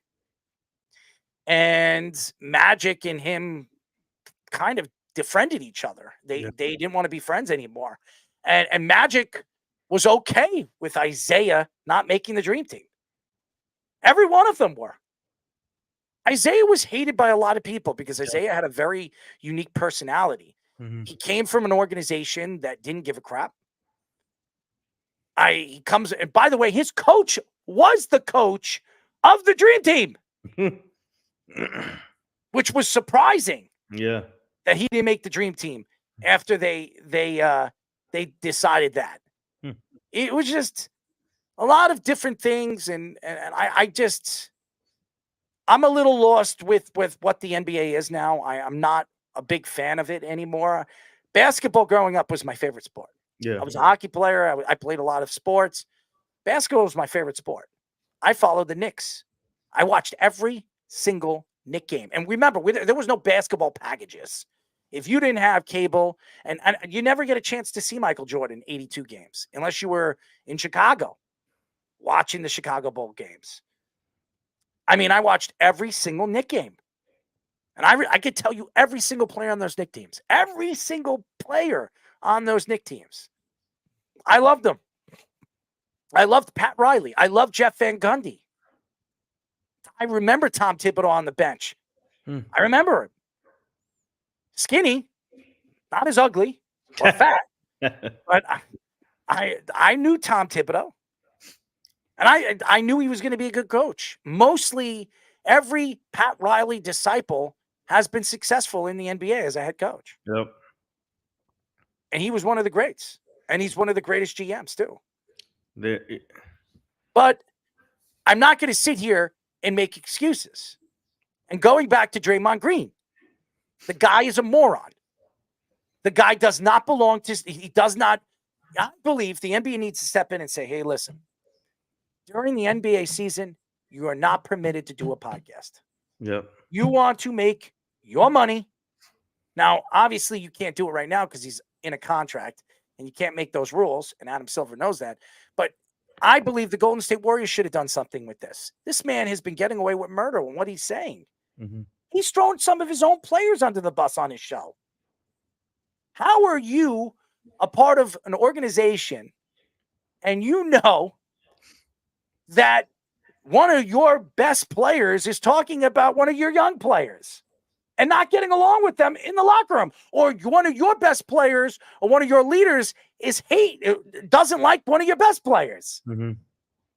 It doesn't make sense. That is good. And I'm telling you the reason why Bob Myers left. He knew everything was coming down. It was going downhill, and he wanted to get out of there as soon as possible. He won his championships. He made his money, and he left. Because if he ever wants to be a GM in the NBA again, he can be. Because he left when the team was on top.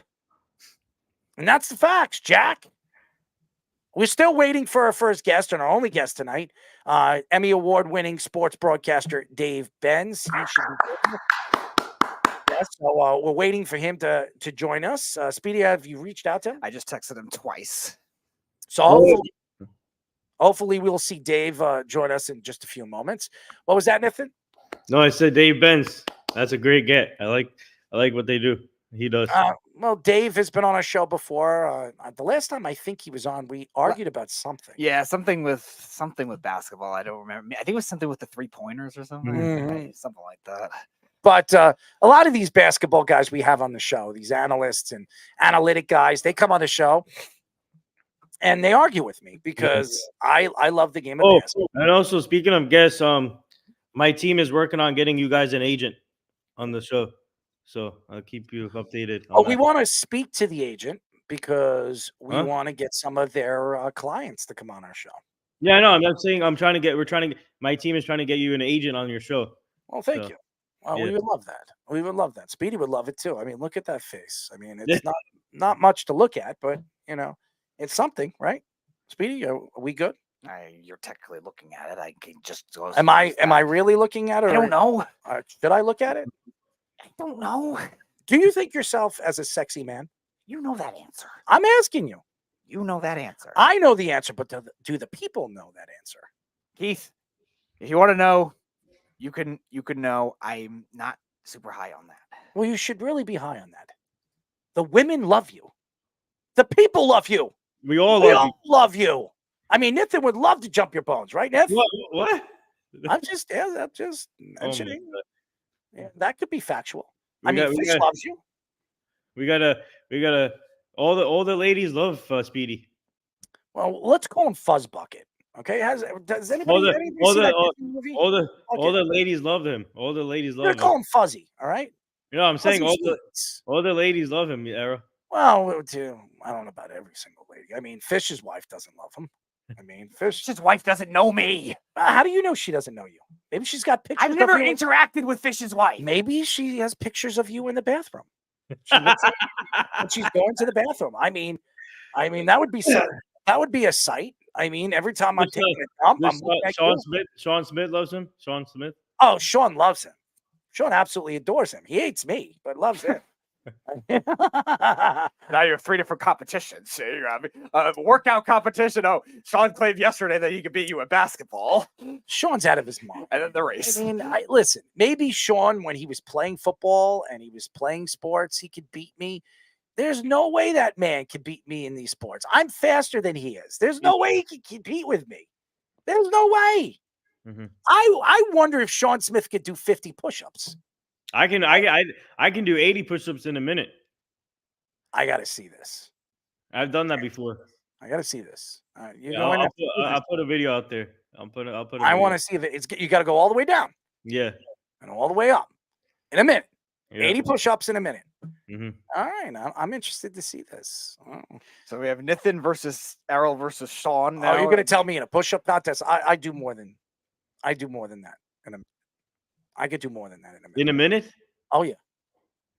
Oh man, do you know how many push-ups I do every single week? 100? 130? 3,000. 3,000? I do 3,000 push-ups every single week. Oh my God. Damn. I go to the gym. I'm going to tell you, people. I'm going to tell you how I do it. I go to the gym. I do 5 exercises at the gym. I'm not in the gym more than an hour. I work out myself. So I go through.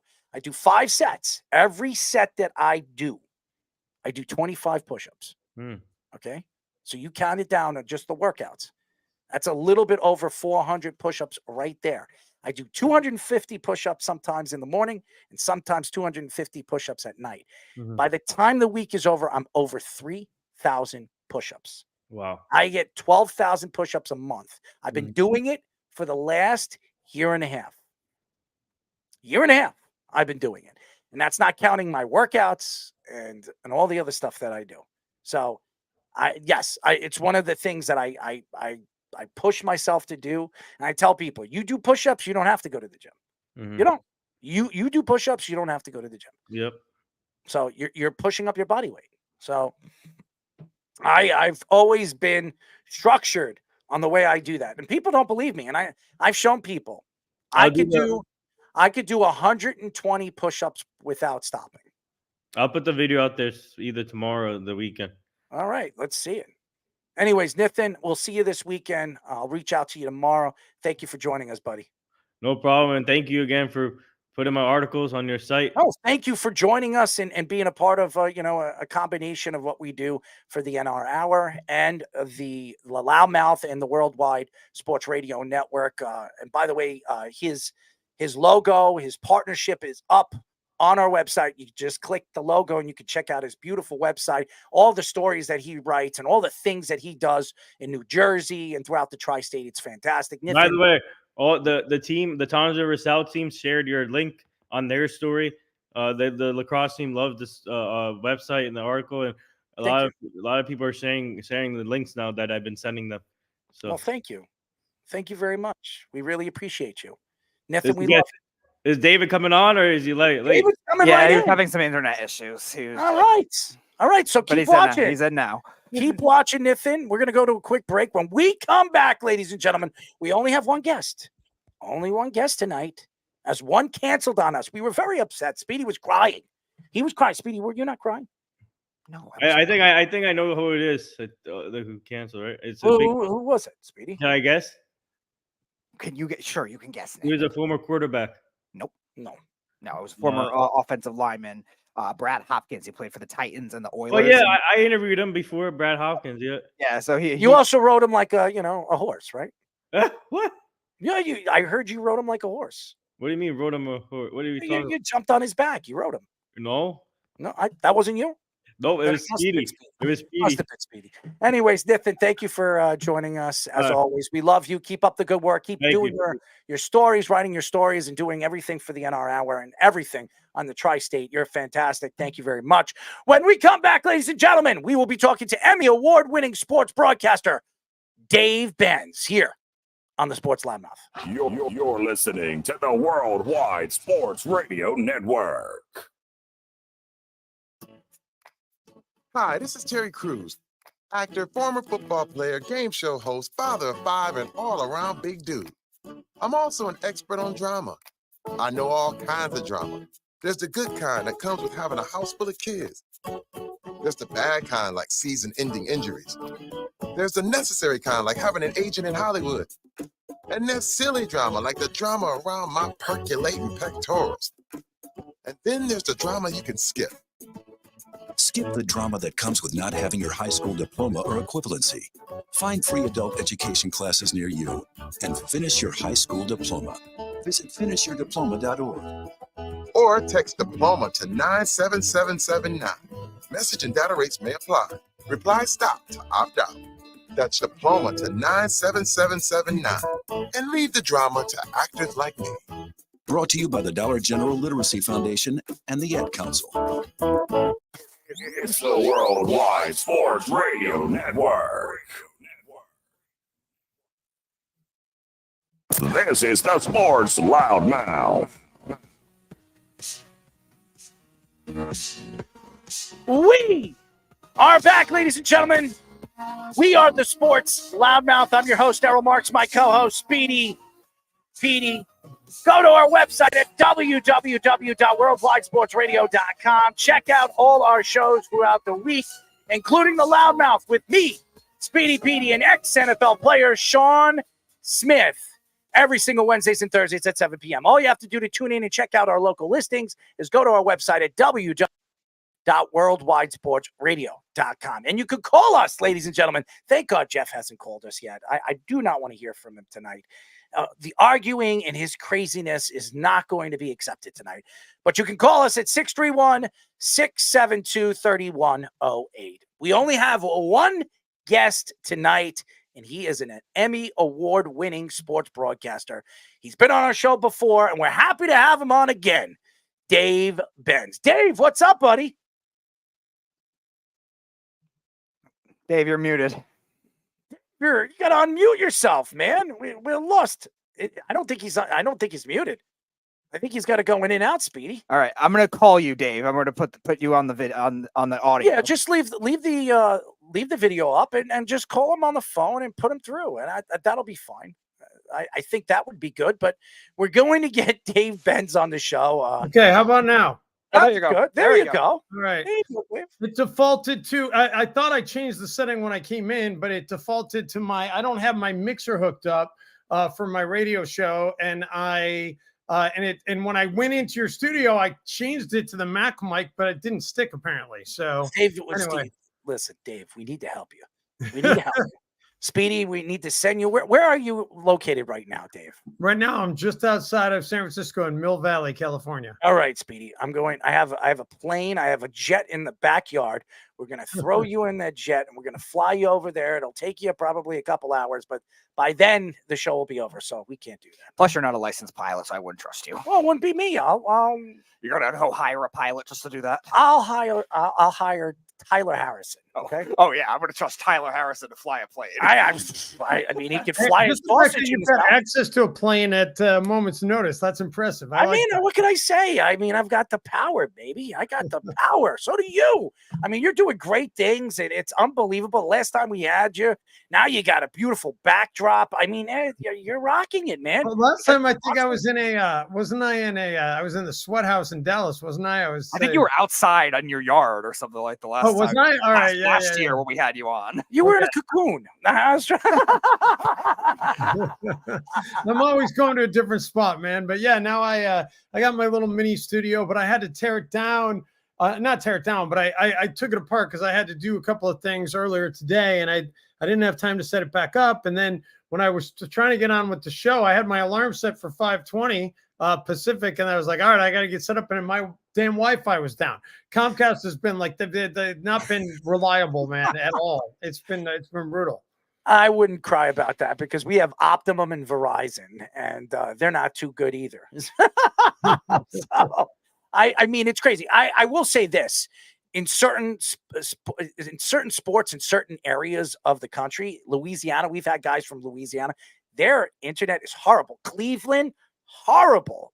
And I've heard Comcast out there and all these big organizations, and I'm like, man, your internet sucks. And Mark Kelly takes the cake. Oh my God. Mark Everett Kelly, Emmy-Award winning as well. He's no longer with ESPN, but he's a friend of the show. We love him. Mark is like a brother to me.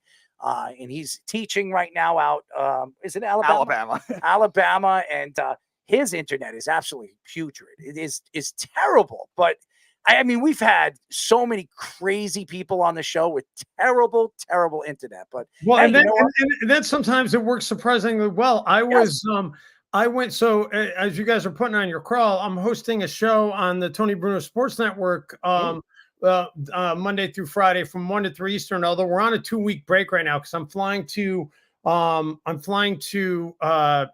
Florida tomorrow to do the U.S. Open Pickleball Championships for CBS.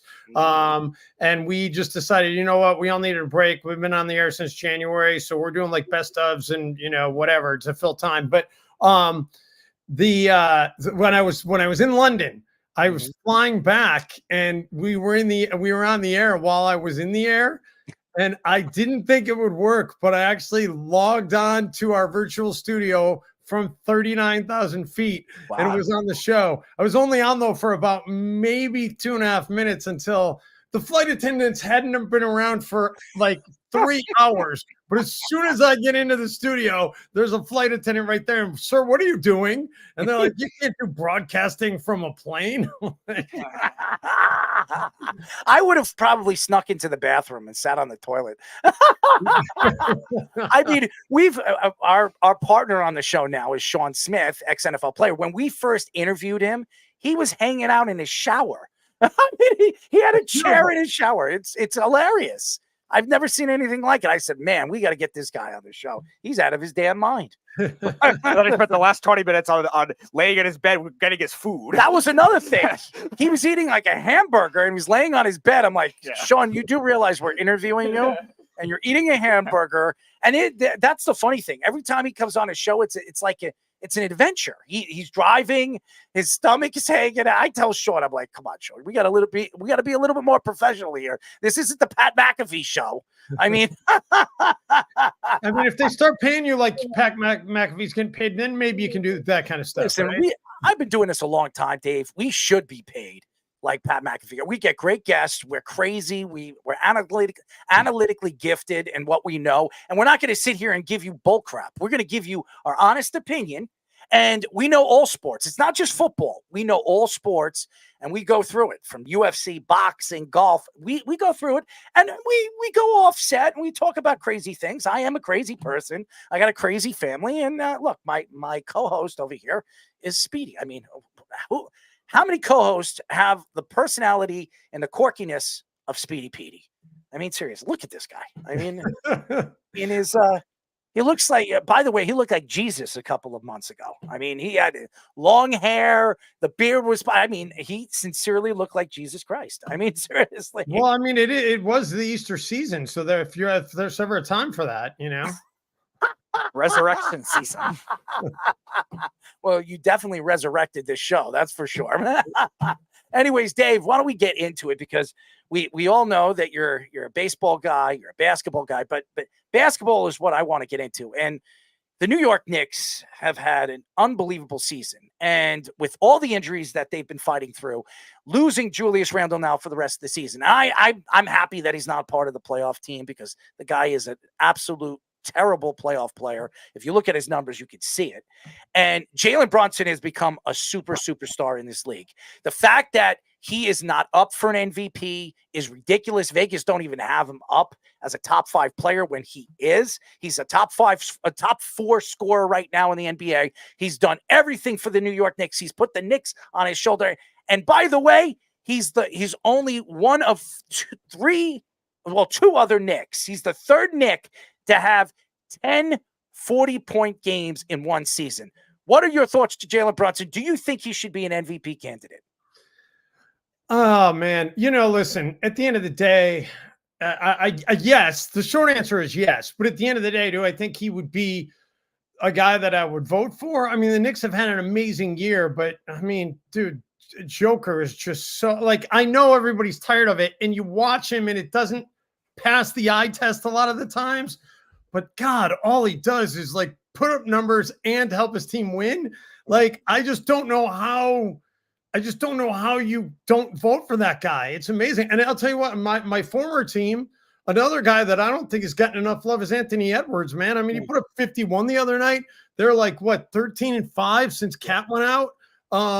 They've been at the top of the West all season. Nobody's talking about him as an MVP candidate. But yeah, I do agree. In fact, it surprises me given the fact that, Jalen is in New York, and that's obviously where it pays it pays nice dividends to be able to be playing in Manhattan, and that spotlight of Madison Square Garden and getting the epicenter of the world looking at you on a nightly basis.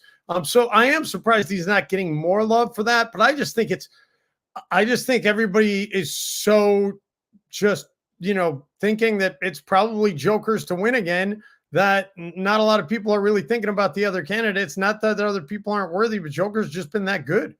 Maybe we should just cry like Joel Embiid. Maybe I should just send some crying tears to the NBA and start crying. Send a Michael Jordan meme over there of him crying with a New York Knicks hat on. I mean, that would be funny. Maybe that would open people's eyes. I mean, this guy has been unbelievable. This team, he was a 2nd-round draft pick. This guy, analysts were telling us on this show, that the Knicks made a big mistake giving him the money. Now the Knicks are trying to make sure that they secure him and give him an extension in the offseason so they don't lose him. It's ridiculous. It's crazy. He's not going anywhere. They're going to, listen, he's not going anywhere. There's no doubt. It is a shame, though, that Randall's done for the year, because I really think that team, man, I would love to see I think they'll make a run in the playoffs. I think they're going to win a playoff series probably for the first time in forever. I can't remember the last time they won a playoff. They did last year, but then they lost the 2nd round of Miami. Did they win last year? Cleveland, they beat Cleveland? That's right. Yeah, I forgot about that series. Yeah, that was a good series too. But I feel like, listen, they've got, I don't know that, I mean, Boston is head and shoulders above everybody, obviously, but is Boston unbeatable? I don't think so. And I think the Knicks could still catch the Bucks. I don't, that they'd need everything to fall right these last few games, but they could still catch the Bucks. I don't know though. I've talked to a couple of people about this since the plan has come in. I mean, there is, I think, a little bit of an advantage when it comes to the first round, not necessarily for the playoffs as a whole, because obviously you want to have home court as long as you can. But for that first round series, I mean, look what happened in Milwaukee last year. They had to wait to find out who they were going to play. I think Miami lost. Didn't Miami lose the first play-in game at home? Oh, they lost at Atlanta. Right, and then they had to play. Was it Toronto that they played in the 2nd round, or Chicago? Chicago, I think. Yeah, they were down like 10, and it was like 5 minutes ago. They had to come back to win that. Yeah, and they end up winning, and then Milwaukee, because they didn't know who they were prepping for, they end up catching the heat at the wrong time, and they're out. So I think that the Knicks are in a pretty good spot right now at 3. I mean, I know you'd love to have home court advantage a little deeper in the playoffs, but you sit there at 3, and that's right now. What's that looking like? The Pacers? I mean, I'd probably with the Pacers and the Magic, I think, are in there. Are you guys watching what the Knicks are doing to Boston right now at the Boston Garden? I mean, no, I don't have it up. What are they doing? 81-58 in the Boston Garden. Third Third quarter right now, 6:43 left. Are the Celtics sitting people? Did Brunson get hurt? I hope he didn't get hurt, but and an OG Anunoby has been unbelievable. The other day he played very well, and now he's playing great, sensational basketball right now. And they're playing all their starters. They're playing all their starters. Yeah, that's what I was wondering. Are they playing all the starters? They're playing every single player, and the Knicks are destroying them in Boston, on the Boston Garden floor. So that says a lot about this team, man. This team, they're a good defensive team on the perimeter. I'm telling you, they can stop anybody. They can stop anybody on the perimeter. So I think if you have a healthy OG Anunoby, as long as Jalen, they got to be careful with Jalen Brunson. They do not want to go into the playoffs without Jalen Brunson. I mean, he's holding his arm right now. I hope he's okay. But OG Anunoby's healthy. You don't need Julius Randle. Julius Randle is the bricklayer. I've been saying this over and over again for the last 2 years. The guy averages 25 points a game in the regular season, and then all of a sudden he goes into the playoffs, he's averaging 13, 14 points a game. Right, but in the past, he's kind of needed to be the guy, right? So I kind of wonder, it changes things. And that's what, I keep going back to the Timberwolves because obviously I know them so well, haven't been there for 10 years, but it's like, I think the reason they turned the corner this year is because Cat could be the number 2 now because Ant is the number 1. And, you wonder with Randall, you kind of don't have to be in that spotlight every night. Some guys don't necessarily want to carry that load. They say they want to because they want the money that comes with it, but do they really want that pressure? And when the playoffs come, you're right. Randall hasn't been a factor, but we're not going to find out this season at all. But I also love the fact that, shout out to Jay Wright, because, you got Brunson and Hart, who were unbelievable in Villanova, and now, reunited at MSG. That's a pretty nice combination. How about Dante DiVincenzo being right now the all-time leading three-point shooter in one season for the New York Knicks, breaking John Starks' record? Yeah, and I'm shocked that all the teams that have let him walk, right? Like, are you kidding me? I just don't get why – Sacramento just let him go. It's the guy's been a baller. The Warriors barely played him last year. Like, all the Warriors fans were complaining, like, why is this guy not getting more than, I think, 15 minutes a game sometimes? And Steve Kerr's had the criticism for managing some of the other young players too, and it's hurt their development. We were talking about it before you came on with Draymond Green, like how that whole culture, they tried to just stick up for him, and it's like shied so many young players away too. And it's DiVincenzo was one of them, and you're seeing it now with the Timberwolves. I'm going to transition to the Timberwolves too. Like, a lot of these other young players are now rallying around those veteran guys. It made them a much better team. So my question to you with the Timberwolves is, like, what do you think of them as a team camaraderie this year? You were talking about the Western Conference, like having a lot of these play-in teams that could be very good. And what are your expectations for them? I think it's all about a matchup, right? They do not want to see, I don't think the Warriors are making a deep run, but are the Warriors capable of getting their shit together? I know we're streaming, right? So I can drop an That's fine. There you go. So the Warriors, are they capable of getting things together and beating a team? Could they beat OKC or could they beat Minnesota in the first round? I think if the Warriors come through the play-in and they get Denver, they get bounced in the first round. If the Warriors get OKC or Minnesota in the first round, look out.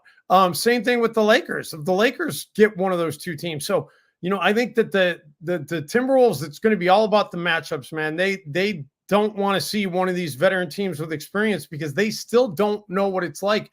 Despite how good they are, it's so different winning in the regular season versus, as you said with Randall, it's a different animal. Winning in the regular season is great and it matters. But if you can't back it up by having success in the postseason, then at the end of the day, you got nothing. And Anthony Edwards, as good as he is, he's never tasted winning in the postseason. Karl Anthony Towns has won exactly 2 playoff games in his career. Like, they're not necessarily battle tested when it comes to being able to know what it takes to win a series. So they need to not match up against one of those veteran teams, whether it be the Lakers or the Warriors. If Sacramento could somehow get through the play-in, and the Timberwolves are fortunate enough to play the Kings, that's a great matchup for them. But I tell you what, man, the other team that scares me is Phoenix. Like, I keep waiting for Phoenix for everything to click with them. And that's a team that they, if they can flick the switch in the postseason, they could be a real tough out for somebody. So I hope I'm wrong because I still have a lot of friends with the Timberwolves, and I'd love to see them be able to experience some success. But man, I don't really think the Timberwolves. I wouldn't be shocked if they lose in the first round. If they get through the first round, then I think look out, because then now they know what it's like to win a series, and they've got the talent to be able to win. And Cat's coming back, but I depending on the matchup, man, I wouldn't be shocked if they get bounced in the first round. I'm laughing right now because Brunson, Dante DiVincenzo is putting on a clinic defending against the Boston Celtics. A clinic. He's getting under him. He's getting under Porzingis. He's pissing Porzingis off. He's forcing shots up. And he threw a ball to Brunson. He was wide open. He shoots a three. He scores. He hits the three. And he blows a kiss to all the Boston fans and smiles. And he runs back. It's pretty funny, actually. It's not, to me, it's finally you have a team like you want to see the Knicks be a good team, because when Boston's a good team and the Knicks are a good team, it's great back and forth banter. Not even, as an NBA, analyst or you're an NBA radio show, you're sitting here and you're watching great basketball. And that's what I love to see. By the way, we are speaking to Emmy-Award winning sports broadcaster Dave Benz. We love him, and he's doing such a great job in pickleball. I mean, who would have thought? And by the way, the pickleball is going to be a part of the Olympics this year.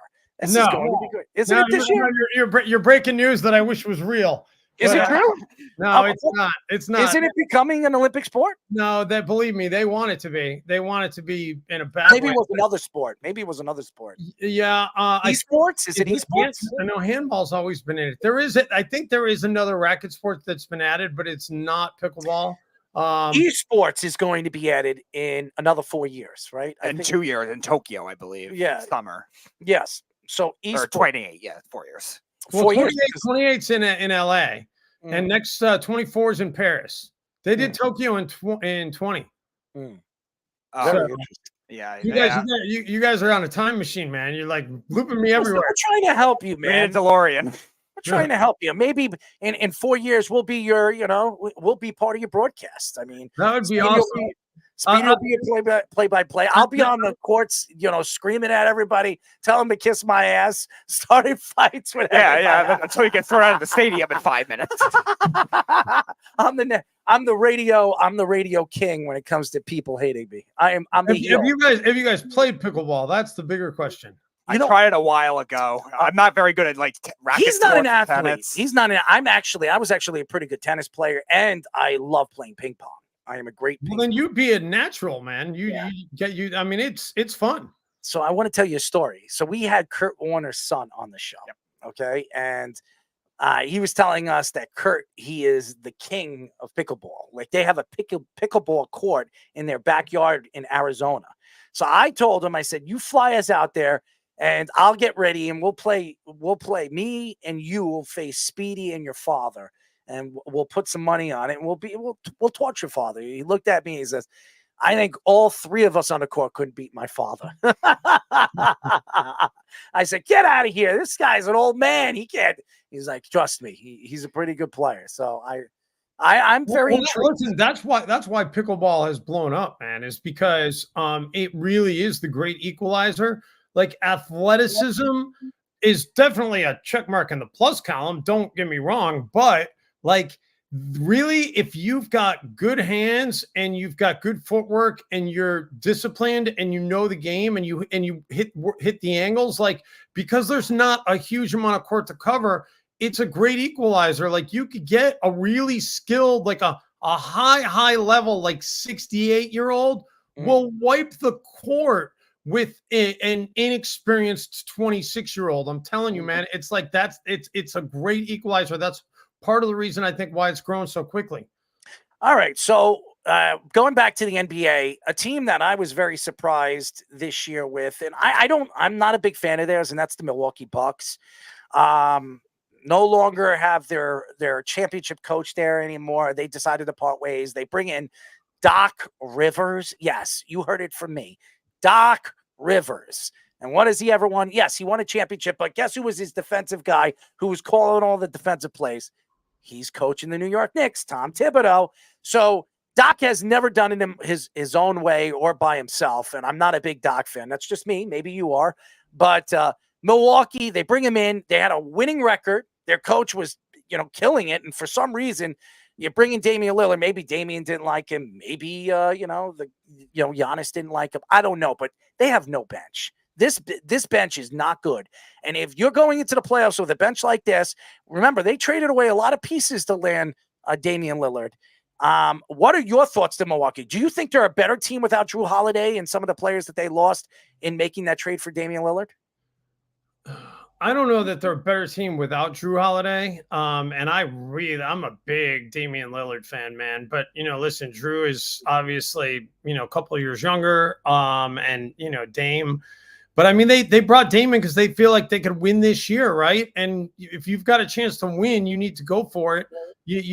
And so they're a dangerous team. If Giannis has this calf injury, he's going to be out the rest of the regular season. But if he comes back right for the playoffs, and I understand the bench can be an issue, but we all know in the playoffs the bench gets shortened anyway. So they're probably going to play 7 guys anyway in a game that matters when they, so.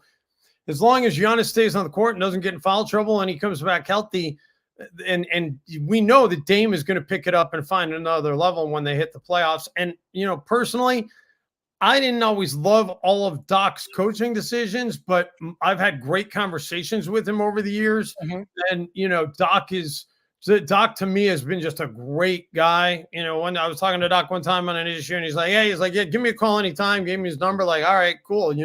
So guys like that are, just good, real guys. I'm always going to root for. Okay. I do think what they did, how they did, the guy that I even already forgot his name, the guy that started. What was it?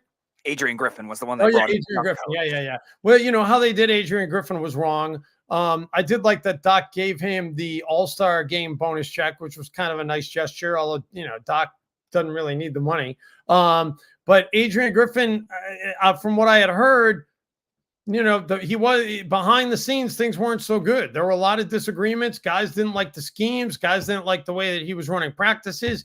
And, to the Bucks organization, I have to say, you know what? A lot of organizations aren't going to do that, right? They're not going to say we made a mistake. They're going to say, all right, let's see this out. Let's see this out. Maybe it'll correct itself. We don't want the bad PR. I got to give the Bucks organization credit, man. They said, you know what? No, we brought Damon here to win. We feel like we can win a championship this year. Well, we can't waste the year just because we feel like we want to save face. We don't think this guy's the right guy. He's not resonating with the players. We don't like the way he's running practices. Let's get him out. And, a lot of teams wouldn't have done that. So it's not a good look, but at the same time, I have great respect for an organization that will do that. So I know you're also a big baseball guy. A big story the last 3 weeks has been this whole Shohei Ohtani scandal with the interpreter. What are your thoughts to all that that's been going on? Well, I mean, obviously we talked about it a ton on my show, and I always felt like I definitely, if I go back and listen to some of the tapes, I'm sure we were ready to be out with the pitchforks on Shohei. But at the same time, I think, I was probably between me and my 2 co-hosts, I was probably the one that was the most like, hey, he's not proved guilty of anything yet. There is still a possibility, although it didn't look good, but there is still a possibility he actually could be a victim in all this. And now it's looking like that's actually what happened. I think the biggest thing with Shohei is, and it's not only because it was his interpreter, but I mean, obviously that adds to it. There's this layer, right? There's this layer of, distance that is between him and the U.S. media and him and the U.S. fans because of the language barrier. And we all know he's been in the United States for 6 years. The guy understands English enough to be able to have a conversation in the dugout. He understands English enough to be able to talk to, Dave Roberts and be able to get things done that he needs to get done in his everyday life. He probably speaks English enough to be able to, order takeout if he wants a pizza delivered. But he doesn't want to do it publicly because he's obviously self-conscious about looking bad. But I think that, this should be motivation that you got to ditch that crutch, man. Plus how many marketing opportunities are you missing out on if you're Shohei Ohtani? I know he's making millions back in Japan, but how many marketing opportunities could you have here in the US if you actually could speak fluent English comfortably on camera? And I think a bigger thing with this is, I said on my show, like, hey, if you or I went and got, if any one of the three of us went and got a job and got hired by, I don't know, say we got hired by Uber in their corporate offices, right? But they created a position for us and we got to go to Spain because they're launching some office in Spain. They give us this amazing deal, right? Of course, when we go there on day one, they hired us knowing we're not fluent in Spanish and they're going to help us out. But if we're there on our second job anniversary and we can't speak Spanish yet, we're probably going to lose our job. So I feel like these, all these players, and it's not just Shohei, the Latin players that come here and, on any sport, like it should be mandated in their player contracts that they need to learn English to a point of proficiency that they can talk to the media, without an interpreter by like the end of their second season. And if they do it earlier, then they get a bonus. And if they do it later, they get fined. Because I just feel like that's kind of added a layer to all this. And I know I went kind of off on a tangent on that. It's fine. But as far as the whole gambling thing, I mean, I was hearing today, like the numbers are mind blowing, right? Like this guy made like 19,000 bets and the average bet was 13 grand. Like it's just blows. Dave, I'm sorry to cut you off, but I'm going to tell you this. And I had my own thoughts to it. It was my first, monologue for the segment of the Ohtani situation. I know it came out that he has no part of it. Come on. You're going to tell me that Shohei Ohtani didn't know that $16 million was missing out of his account. That's a lie.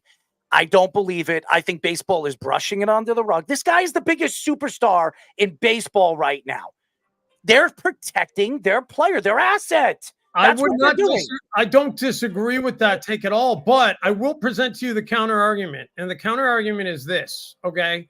For you or I, if 100, I can't even fathom what it's like to have, hundreds of millions of dollars in the bank, right? But let's just say, so let's divide the number by 10. Let's just say it's 160,000 or 1.6 million. Let's divide it by 100. Say it's 160,000 is missing from my account. I'm going to notice that, right? But I also am not running an enterprise, Dave Benz Inc. Shohei probably has everything as a corporation. I doubt this was like his personal Bank of America checking account that the money was missing from. It was probably in some account within his corporate structure. But he has accountants, Dave. I mean, how does your accountants not spot that? Come on, Dave. You can't be stupid enough to believe this. And baseball, we've seen baseball do this. They absolutely paid off the DOJ. I'm telling you right now, they handed millions and millions of dollars to them and said, here, just keep it under the rug. Listen, it is, all I'll say is this. It is awfully convenient for this report to come out and clear Ohtani. That's really good for baseball. Yep. And so I can understand where you're coming from. And I probably at the end of the day side with you that they are finding a way to sweep it under the rug, and there's got to be more to it than we know about. But 100%. All I'm saying is I'm just presenting to you the counter argument of how it could possibly be something that could happen. And I agree with you. I mean, a lot of things that you're saying, it's true. Baseball's trying to sweep it under the rug. They want to get this offset. So baseball said, here's $100 million. Leave us alone. This is our biggest player right now. He's in LA. He has a chance to make us billions and billions of dollars with all these, Japanese, Asian fans out there in that vicinity. There's no way they want this guy to be lost for the season if this story came out and said that it is true. And it's hard to believe. It's hard to believe. I know one of our guys, one of our guests or one of our fans came out and said, well, Tim Duncan didn't know that $20 million was missing. Shohei Ohtani's been in the league for 4 years. This is his 5th year. All right. This has been going on for 3 years. Shohei Ohtani didn't have the hundreds of millions of dollars 3 years ago.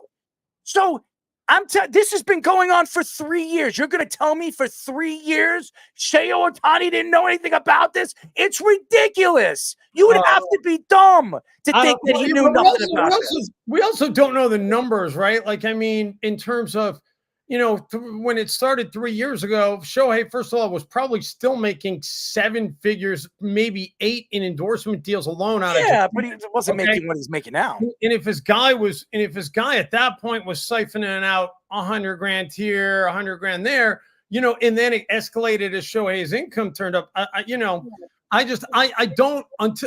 I would love to be able to see a full accounting of the numbers, because until anybody sees that, it's going to be hard to swallow. There's no doubt. And everybody, including myself, is going to think exactly what you think, that they're sweeping it under the rug, because that is the most likely and most convenient thing to believe. But I'm just saying, like, I always do try to think about, what would be the things that I would cling to if I was trying to make the counter argument. If I was an attorney in court and I had to argue the side of, no, he absolutely didn't know, what things would I cling to? And, like I said, I would probably think I would look at, hey, he's a corporation. He's not a guy with this in his Bank of America account.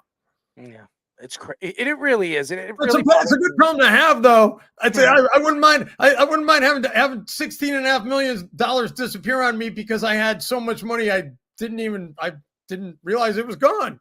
You know what? I don't know anything about Japanese, but I'll use like that technology phone, the interpreted phone, asset app, and then I'll be his interpreter. I'll just like, okay, Ohtani, speak into my wonderful phone over here and I'll take $10,000 every 2 weeks. I'll be happy with that.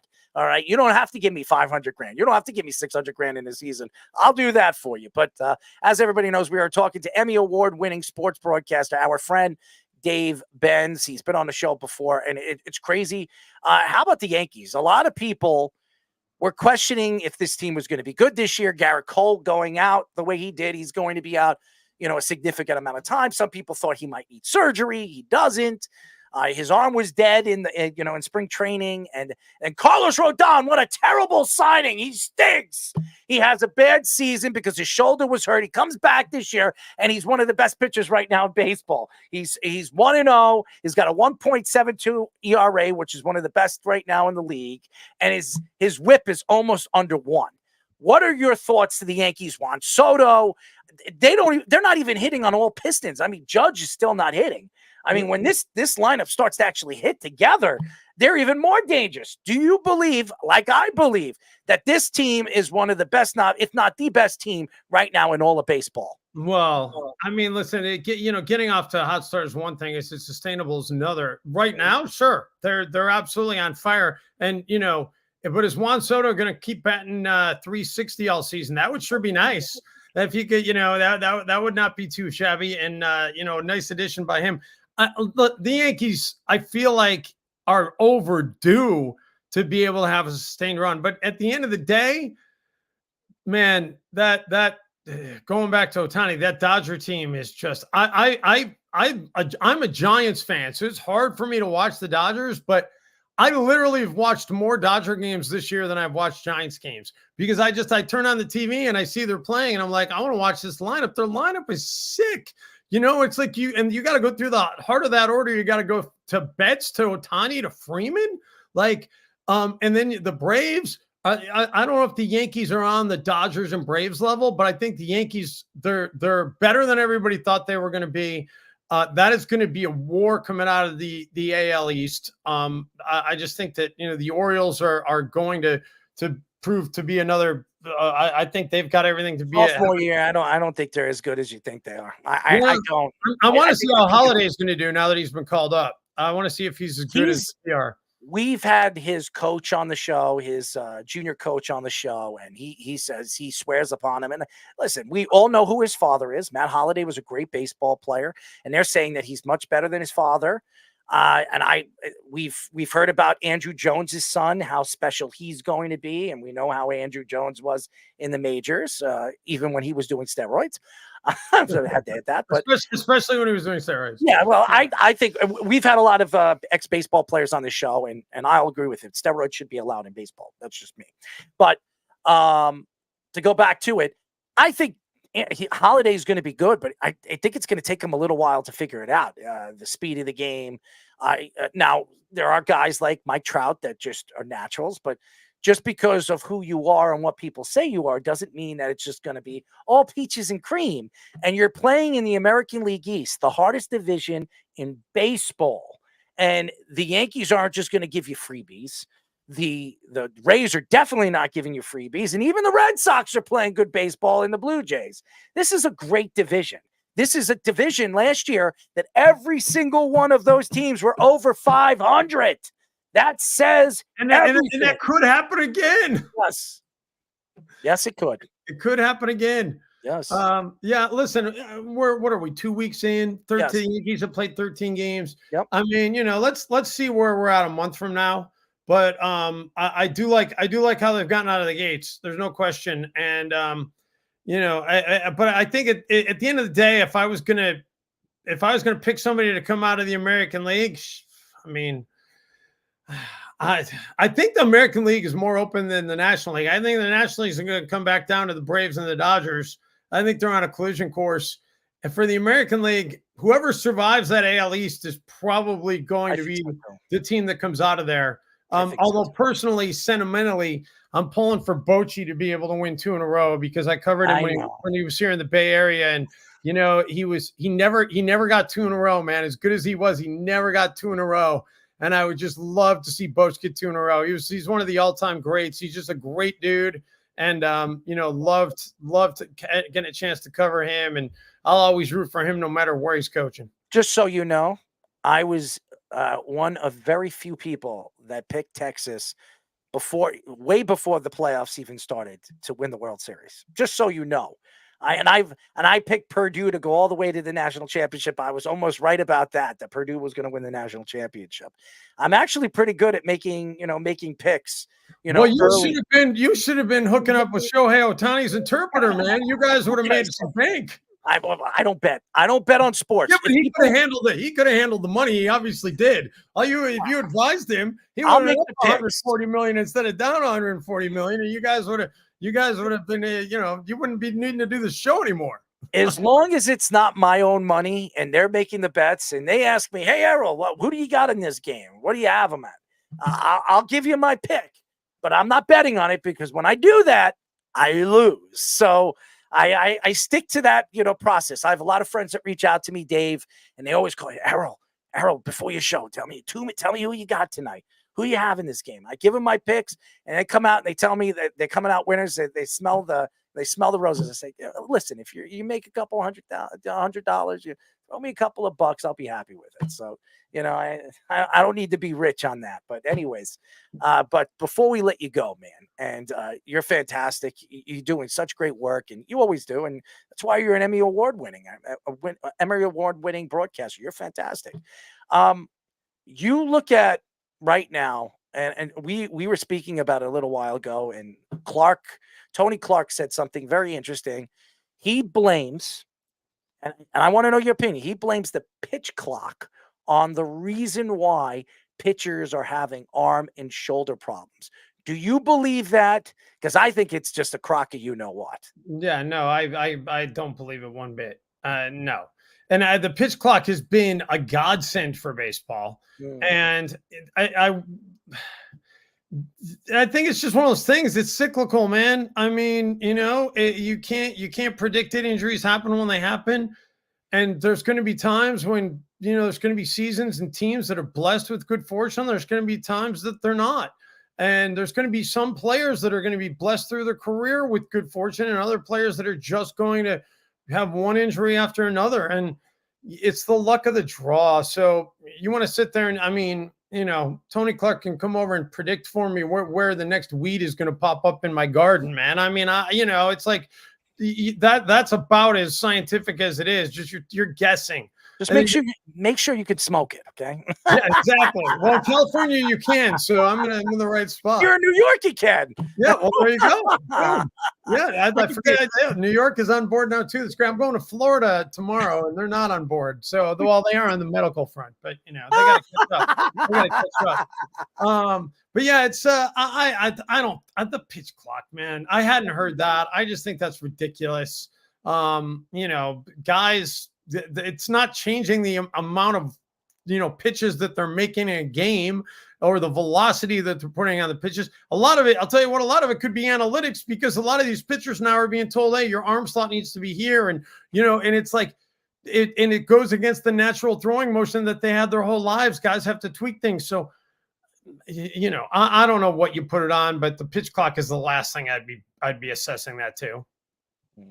Yeah, I also look at like the fact that these guys are throwing so many innings too. Like a lot of these younger guys that are throwing all these innings right away, and that's why they want to shorten the games too. Like they want to shorten the season, they want to shorten the games. Like make up your mind on which one to do it with, but also don't try to rush them all the time. I always thought, I don't know if you like this idea, Dave, like not having the pitch clock be so fast, maybe like a 25-30 second one. You think could be good? I mean, I'm open to tweaking things until I would see what that would look like. I wouldn't really, but I mean, the thing with the pitch clock is, and it changes between every, pitcher hitter combination, right? But a large percentage of the time that I'm watching, guys are throwing pitches with still 3-4 seconds left on the pitch clock. It's not like it's getting right down to the wire. So if you add some more time, I don't know. Does that mean guys are going to take that extra 5 seconds to rest, or are they just going to start throwing it with 8 seconds left on the clock? I mean, I think once guys get attuned to it, they're going to adjust. So we're only, what is this? This year 2 with the pitch clock? Yeah. We're going to, guys that grow up with it being a regular rule, it's not going to be a factor to them. Just like hockey players when they first put in helmets, right? Hockey players hated wearing helmets because it wasn't comfortable to them. But now there's no guy playing. I would guess. I mean, I haven't asked any, but I would guess that if I went and took a survey of NHL players right now, what do you think about having to wear a helmet? They'd look at you crazy. Like, of course we're wearing a freaking helmet. I'm watching the college right now, the Frozen Four, and it's pretty funny. And one guy just gets shoulder to shoulder, elbow, and he flies into the boards. He looks like he gets knocked out. It's a legal head, and this guy, his head, he went head first into the boards. And I see it's funny that you said that, because he gets up, he looks like he's in a daze. Could you imagine if he wasn't wearing a helmet? That's what I'm saying, man. Hey, I'm going to pull back the curtain real quick, because I just want to know who does all your graphics and stuff. Are you guys using OBS? Because your pre-production on this is off the charts. Having all the graphics and all that stuff. That shout out to whoever's doing that for you. Oh, you like the graphics right here? Is that? I like the graphics. I like how you guys, you put. Oh, it's our. Well, let's bring him in. Bring him in. Let's bring him in. This is our executive producer of our show. His name is Mr. Aaron Fishman, and he is fantastic. There he is. Well, Fisher, are you guys using OBS, or what are you using for your studio? Okay, so StreamYard. But you're not putting your OBS into StreamYard. It's all on StreamYard. Yep. All right. Well, I might have to look into StreamYard for our stuff. We're using a different platform, and we're using OBS. But your stuff is tight. It's dialed in. So, Fish, you're crushing. Thank you. Thank you, man. I'm just, I'm actually, a school teacher, and I'm really just using the stuff I make for the kids and just having more fun with it than I could have in school, Oh, I like the I think that's him trying to say he's pawning it off on the kids. Hey, kids, how would you like to do a little project today? Are you kidding? They complain just to copy down something from a video I show them. Like, it's the easiest thing. Get out of here. They can't be bothered. They got to listen to their music the whole time anyway. Dave, he's been the newest addition to our show. He's been a very big addition to what we do here. And that's why I don't care what anybody says. You could put us against any show right now in the United States. We'll not only with what we put out there when it comes to all the different stuff that we do, the analytics and everything like that, and just comedy and personalities, we are the best. And I don't care what anybody says. I'll put myself and I'll put this show against anybody. And we can compete against anybody right now on any network. And that's the truth. It's not being cocky or egotistical. It's how I feel. So we've had two big additions: Fish for his actual impact, and Sean because he's big. well, Sean, that's an impact by itself. I mean, seriously, that's a crash impact. You guys are crushing it, man. It's dialed in. The show's smooth, and you guys got great takes, and I love it. So thank you. Happy to be on your list of invitees. Well, we love you, Dave. And any day you want to come on the show, and any day you want us to come on your show, you will have us. And Done. I'll take you up on that after I get back from my hiatus with doing pickleball next week. All right, Speedy, you better not be playing pickleball, and I'm not talking about the pickleball with the rackets. Okay, all right, rackets. The rackets. Yeah, I didn't say paddles. rackets. They're paddles in pickleball. They're paddles. Well, you know what? I could use a paddle. My grandmother used to hit me with a paddle every time I did something bad. So she had a paddle for all my cousins and a paddle for me. Okay, and that's not a lie, by the way. So, but we love you as always. Keep up the good work. Emmy Award winning sports broadcaster. You're fantastic. And everything that you do it just flows. So keep up the good work. And anytime you want us to come on, we'd love to shoot the crap with your guys on your show. All right. It'd be awesome. Yeah. I'll definitely hit you guys up here in the next couple of weeks. Oh, awesome. Thanks, Dave. Dave, all right, fellas. You guys have a great rest of the night. Thanks for having me on. You too, my friend. Dave Benz, ladies and gentlemen. Fantastic. He always is. Yes. Great personality. Look at you. Look at that smile on your face. Everybody complimenting you. My guy, Matt, from WFN told me, man, the graphics look great. I was like, I'm giving you all the credit, my friend. But you're doing great stuff. And that's great. And I love that, that all the work and hard work and dedication that you do and you put into it, you're going to get back, and people see it and they're going to give you compliments. And that's what I try. I'm trying to teach you guys. I'm trying to teach Scoops that you go out there, you do the best that you possibly can. Stop thinking, just do. And people are going to recognize you. And that's it. And I would never take the credit for anybody's work. Speedy, especially the production that you do, everything that you do with your shorts and YouTube, everything, all the work that you guys put into it. Even I don't need any credit for what I do. I don't, because I know I put my heart and my dedication into everything that I do. I want to be the best. And we have something, and I know we have something. And when the networks see what we have, they're going to kiss this rear end. I'm going to pull out one of my cheeks, Speedy, and you can pull out the other one. No, I'm not pulling out your cheeks. No, you don't have to. I'm talking about pulling your cheeks out. I'm not pulling out any cheeks. Why not? You don't like cheeks? I don't care about doing that. I like cheeks. Good for you. I mean, you don't like looking at cheeks? I mean, I obviously. Really? I know you prefer a woman's cheek, right? Whatever. I don't care. Or a man. They're just body parts. It's just body parts. You're going to tell me you don't like a butt? It's fine. It's fine. You hear that? It's fine, Fish. It's fine. No, it's fine. Who cares? It's a butt. Fine. I might as well stick my ass out to everybody. It's a butt. Look at that. Got some hair on the right one. Anyways, stay on, Fish. We're going to go through some of these, and then we're going to do our picks. Let's get into there was a couple of stories we didn't get in. Let's go into the Brunson conversation. Newsday's Steve Popper reports that Jalen Brunson would be open to a contract extension at the end of the season with the Knicks. Brunson has 2 more years on his current contract, making $26 million per year, and has a player option for 1 more year worth about $24.9 million. So, and we will get into it. And Fish, just mute your thing because it's making a couple of sounds.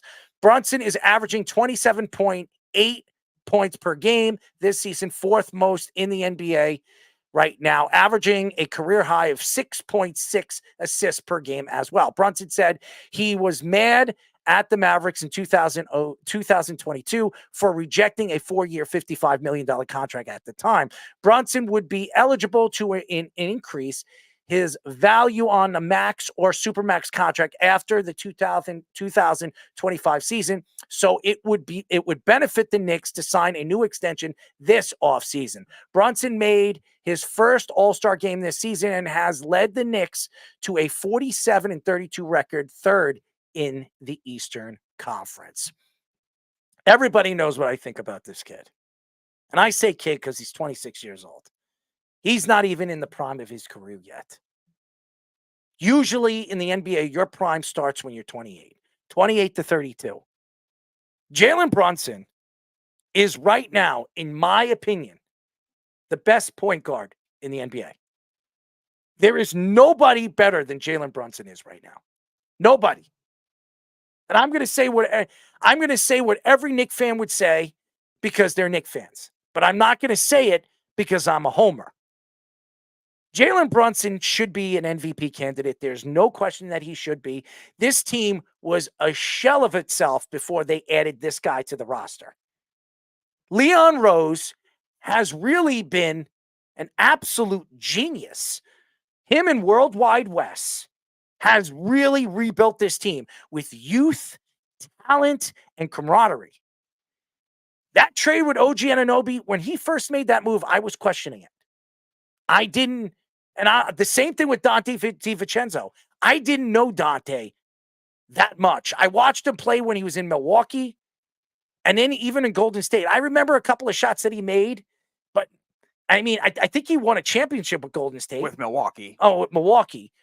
But I remember bits and pieces of Dante, but I wasn't sure how much of a player he was going to be here in New York. And everything that Leon Rose has touched, every single move that he has done has worked. Every single one of them. The only one that didn't work, he's no longer a part of this team. And Julius Randle, yeah, it's a loss. Not having him on this roster for the playoffs, yeah, it's a loss. But Jalen Brunson is a real superstar in this league right now. And if OG Anunoby is 100% healthy and Dante DiVincenzo is 100% healthy, with the perimeter defense that the Knicks have and the talent that they have coming off the bench, they can compete against anybody. They're doing it against Boston right now in the Boston Garden. They're not just doing it, they're kicking the living daylights out of them. And Jalen Brunson deserves more of the credit than anybody because Jalen Brunson is not going on the Jimmy Fallon show. He's not going on all these other shows and throwing people under the bus saying, you should have kept me. You should have done this. You should have done that. Mark Cuban, you should have kept me when all I wanted was a 4-year, $55 million extension. It was nothing to do with that. He went out there. He put a smile on his face. He laughed. He giggled. And he just, he kept it professional. And that's what I like about Jalen Brunson. He is never going to throw anybody under the bus. Even in his podcast with Josh Hart, he never throws anybody under the bus. He's got a smile on his face. He jokes. He kids.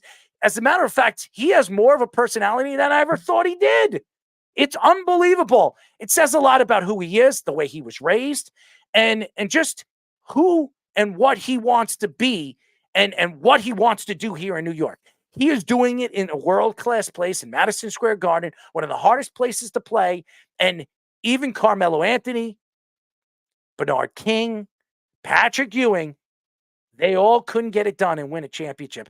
If Jalen Brunson brings a championship home to New York and the New York Knicks after over close to 40 years, not only would they build a trophy or a trophy of him inside the stadium, they'll build a statue outside the stadium that birds can take dumps on for the next 100 years. Jalen Brunson deserves more credit than anybody does, and he stands for something. He stands for New York. He stands for what New York needs to be moving forward for basketball and what we call the Mecca of basketball. Yep, and it's perfect for both sides, too, because Jalen Brunson gets a nice upgrade on that contract, which obviously a lot of people didn't like at the time, but is thought of now as a bargain, the 4 years, $104 million contract. So he gets a nice boost. And then the Knicks also potentially save themselves from having to give him potential supermax money down the road, where if Jalen Brunson scores at the clip that he has this year, you're talking about a fourth highest scorer in the NBA. If he gets to that even more, he's going to be eligible for some of the $300 million type contracts. So the Knicks could pay him now, get him before that, and then not have to go with that down the road. And all this is possible because of the potential with OG Anunoby taking a pay cut, where they might not have to give him a max contract, or if they do, it'll be the minimum amount of a max contract. They can bring some other players in. Yeah, the decision on Julius Randle still might be more better off to let him go at this point, but nevertheless, they have so much flexibility what the Knicks could do because they have the depth and they have stars that are committed to the team. And that's something you never saw with the Knicks in the past too. As good as Carmelo Anthony was, as good as Amari Stoudemire or Tyson Chandler were at certain points during their careers with the Knicks. Like, you never saw that kind of thing where they were like all these great team players, team camaraderie. This is a team camaraderie that the Knicks have finally built. Not a bunch of egos of old guys, a lot of good mixture of everything. Oh, I love it. I absolutely love what's going on. And Keith, I know it's over 51 years. I'm 41, and they haven't won since the 70s. 73, I think, was the last time they won a championship. So, yeah, I know it was, I said over 40 years. So, again, and I've been around for 41 years, and I haven't seen a championship. The best chance the Knicks had a chance to win was in 94 when they were up 3-2 against the Rockets and then choked. Charles Smith's layup, Patrick Ewing, John Starks hitting the brick after brick after brick. You know, in game 7, I think he shot like almost 18 3-pointers and missed practically all of them. I remember it. I was there. I remember it. So I'm not going to sit here and make excuses. This organization has been as bad as any NBA team, and they sell out almost every single game because the Knicks fans are dedicated. Finally, the Knicks have something to watch. Madison Square Garden is louder than it's ever been. And you know, if the Knicks have a winner, no team in New York is bigger than the Knicks if they're winning. I'm telling you right now, not the Rangers, not the Jets, not the Giants, not the Yankees, not the Brooklyn Nets, or whatever the hell you call them. I don't even know if they have not the Buffalo Bills, the Buffalo Sabres, any New York team. The Devils, Metropolitan over here, nobody. If the Knicks are a winner, it is bigger than any sport. It's bigger than any team here. And the Knicks have a chance to do something special. It might not be this year, but I'm going to tell you this right now. This team is built so well. They got money. They got draft stock. They got everything. And Leon Rose is smelling like a bunch of roses. Everything he's touched, everybody was attacking Leon Rose. I'm sorry, everybody was attacking James Dolan for hiring Leon Rose. Everybody, what's this agent taking over this job? We had Phil Jackson. Phil Jackson sucked. All he did was sleep, okay? He was a giant snot, all right? That's what he was. He took $16 million from James Dolan. I think James Dolan is still paying that idiot off, okay? It has been an absolute joke. Coach after coach, hiring Jeff Hornacek, hiring Isaiah Thomas. Are you kidding me? It's been a joke for this team. Finally, they have it right. They have a basketball mind, a guy that put the right people around him. And look at what this team is doing right now. This is not a joke anymore. The Knicks aren't a joke anymore. They're a top 6 team in the NBA right now. They are. You say whatever you want. How many teams could you put in front of the Knicks right now? Maybe 5. Maybe 5. And that's crazy. I would probably say the Knicks could be a top 4 team right now in the NBA because they just kicked the you-know-what out of the Celtics in Boston. And Boston over. All their starters. It's over. They just won. Boston almost made a run in the fourth quarter, but they were down way too much. Because the Knicks weren't. The last 3 minutes of the game, they were letting them come back. But you know what? I mean, you look at the numbers just from the game. I got the stats up. Brunson went 15 of 23, and he had 6 of 11 from 3, plus 28, 39 points, 4 assists, 2 turnovers. The dude is just – I never thought we'd get a guy like this. You know, that's what it is as a Knicks fan. You know, all the horrible free agents that we got over the years, the terrible draft picks, the horrible trades, giving up the draft picks. And, you know, with the Knicks now, you luck into this guy who has family roots that played for the Knicks. You know, Rick Brunson had a cup of coffee with the team. Father's was he on the team that went to the finals against in the strike season? Was he on that team? I'm not sure if he was on the team. I know his father played for the Knicks. I know he's worked for the Knicks organization. And everybody knew when Jalen Brunson was not going to get that 4-year, $55 million extension when Mark Cuban, where he was going. Everybody knew where he was going and where he was heading. As a matter of fact, the Knicks got in a lot of trouble because they reached out and they were speaking to Jalen Brunson before the season was over. And they did get in trouble for that. I think they were fined for that.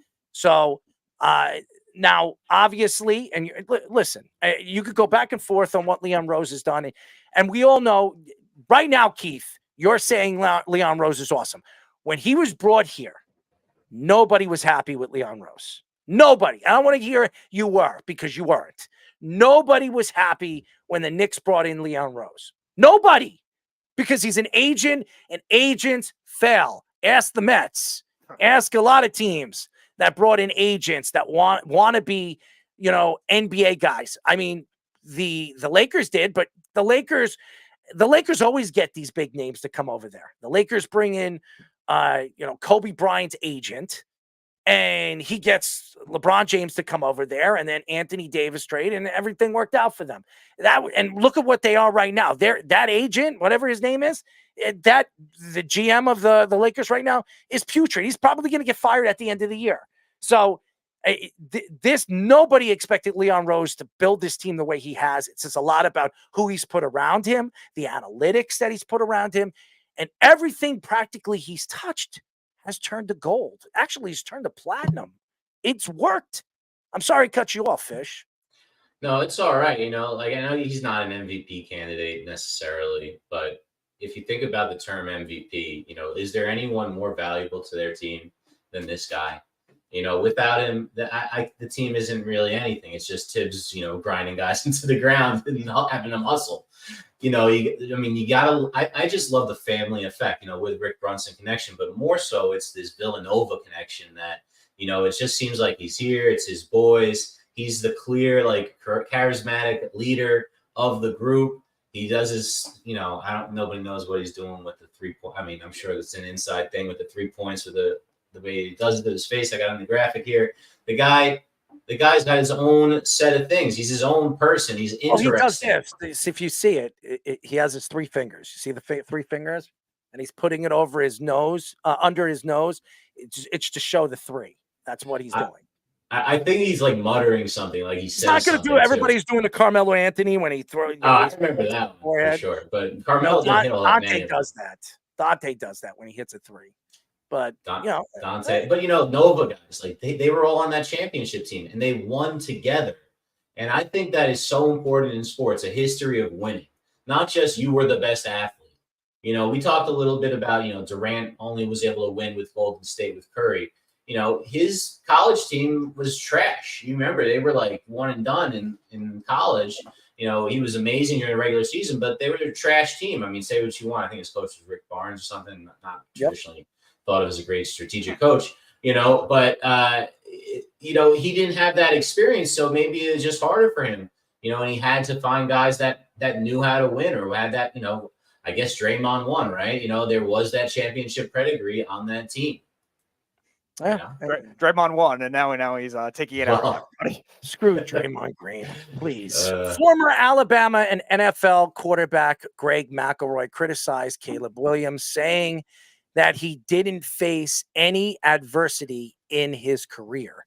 He added that he doesn't have to chip on his shoulder. He doesn't have the chip on his shoulder because he has always been thought of as the guy, both at Oklahoma and USC. Williams responded to the criticism by stating the dictionary definition of adversity, and then mentioning how he didn't start his freshman year, and then got hurt towards the end of his second year when he won the Heisman. Bears general manager Ryan Poles said he watched Williams' performance against Notre Dame, which he struggled, and said he thought that Williams spent a lot of time thinking how he could get better. Many NFL scouts and executives believe that Caleb Williams could have even more arm talent than Patrick Mahomes when he was a prospect. Williams had 10,082 passing yards, 93 touchdowns, and 14 interceptions, and a 66.9% completion percentage in 3 years in college. Here's what I'm going to say about Caleb Williams.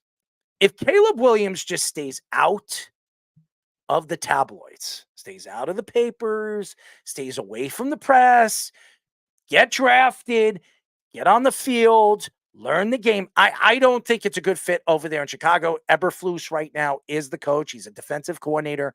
Who is the offensive coordinator there? Probably nothing Nothing special. Another Nathaniel Hackett. Thank you to the New York Jets. But who's the offensive? Shane Waldron is now their offensive Waldron, coordinator, okay, who came from Seattle, did pretty good over there with Geno Smith. It's not going to happen, okay? It's not going to work over there. He will be fired at the end of the year. You're going to see Caleb Williams jump from coach to coach to coach.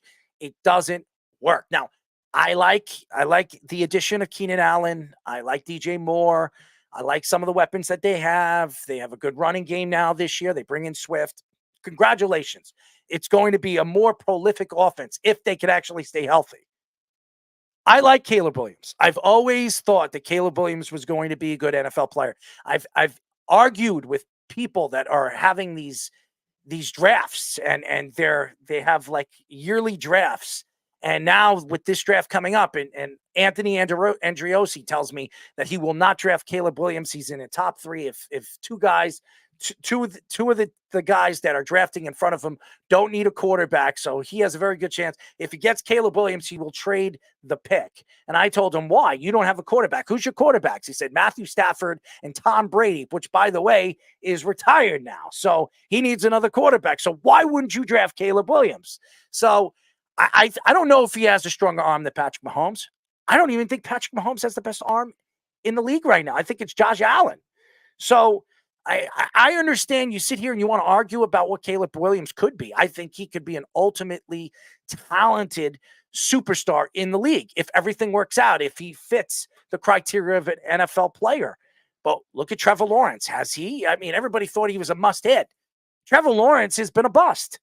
He's been a bust. If we go up and down some of these top-end quarterbacks that we've been speaking about over year after year after year, have they worked? And the answer is no.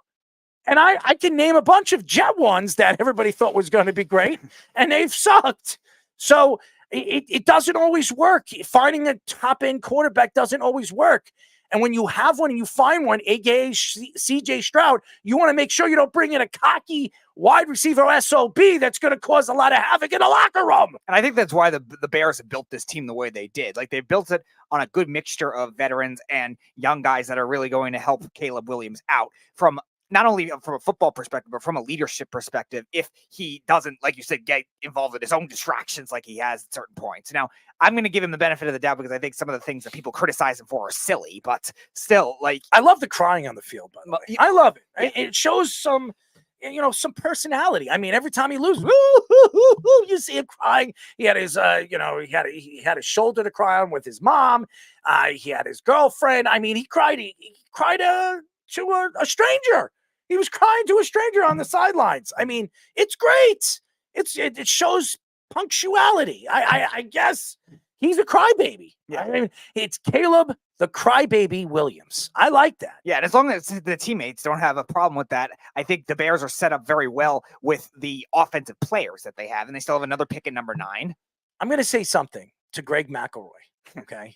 I'm going to say this because he was a Jet quarterback, and what did you ever win, okay? Who the hell are you to speak about anybody, including the number 1 quarterback? Were you the number 1 quarterback in your draft class? No, you weren't. Were you a first-round draft pick in your draft class? No, you weren't. Why are you speaking about anybody? Greg McElroy is a joke. He's a jackass. How many people has he thrown under the bus ever since he's become an analyst? He's a pretty boy in front of the camera, and he should have never been a quarterback in the NFL. He sucked everywhere he went. He was a journeyman. Who is he to speak about anybody? And for him to say that, hey, this guy never fought adversity in college. Really? Never played with adversity? How many good defenses has he played for? I mean, pretty much everywhere he's played, their defense was the worst in the country. And why were they the best offensive team in the country? I don't know, because maybe he was the quarterback. You play for Alabama. Every year they have the best defense. What are you kidding me? You always have the best running game and the best defense. Always do. Always do. You always get the best players because you had Nick Saban as your head coach, and you're going to go out there and attack this kid because nobody likes him. Nobody likes him because he was the predominant number 1 pick for the last 3 seasons. He won the Heisman as early as he did. Should have won 2 of them, But, he decided to go and play in USC with the coach that developed him in Lincoln Riley. Did it work? Not only do I think it's going to work when he goes to the NFL, let's go through the quarterbacks that did go through Lincoln Riley that has succeeded. Jalen Hurts just got a $200 million contract, one of the highest paid quarterbacks in the league.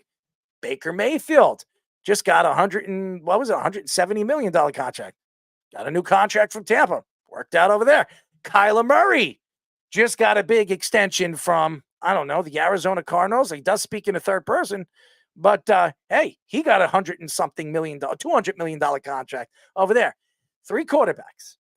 Can you name the last coach in college that had 3 first-string quarterbacks that made over almost $1 billion?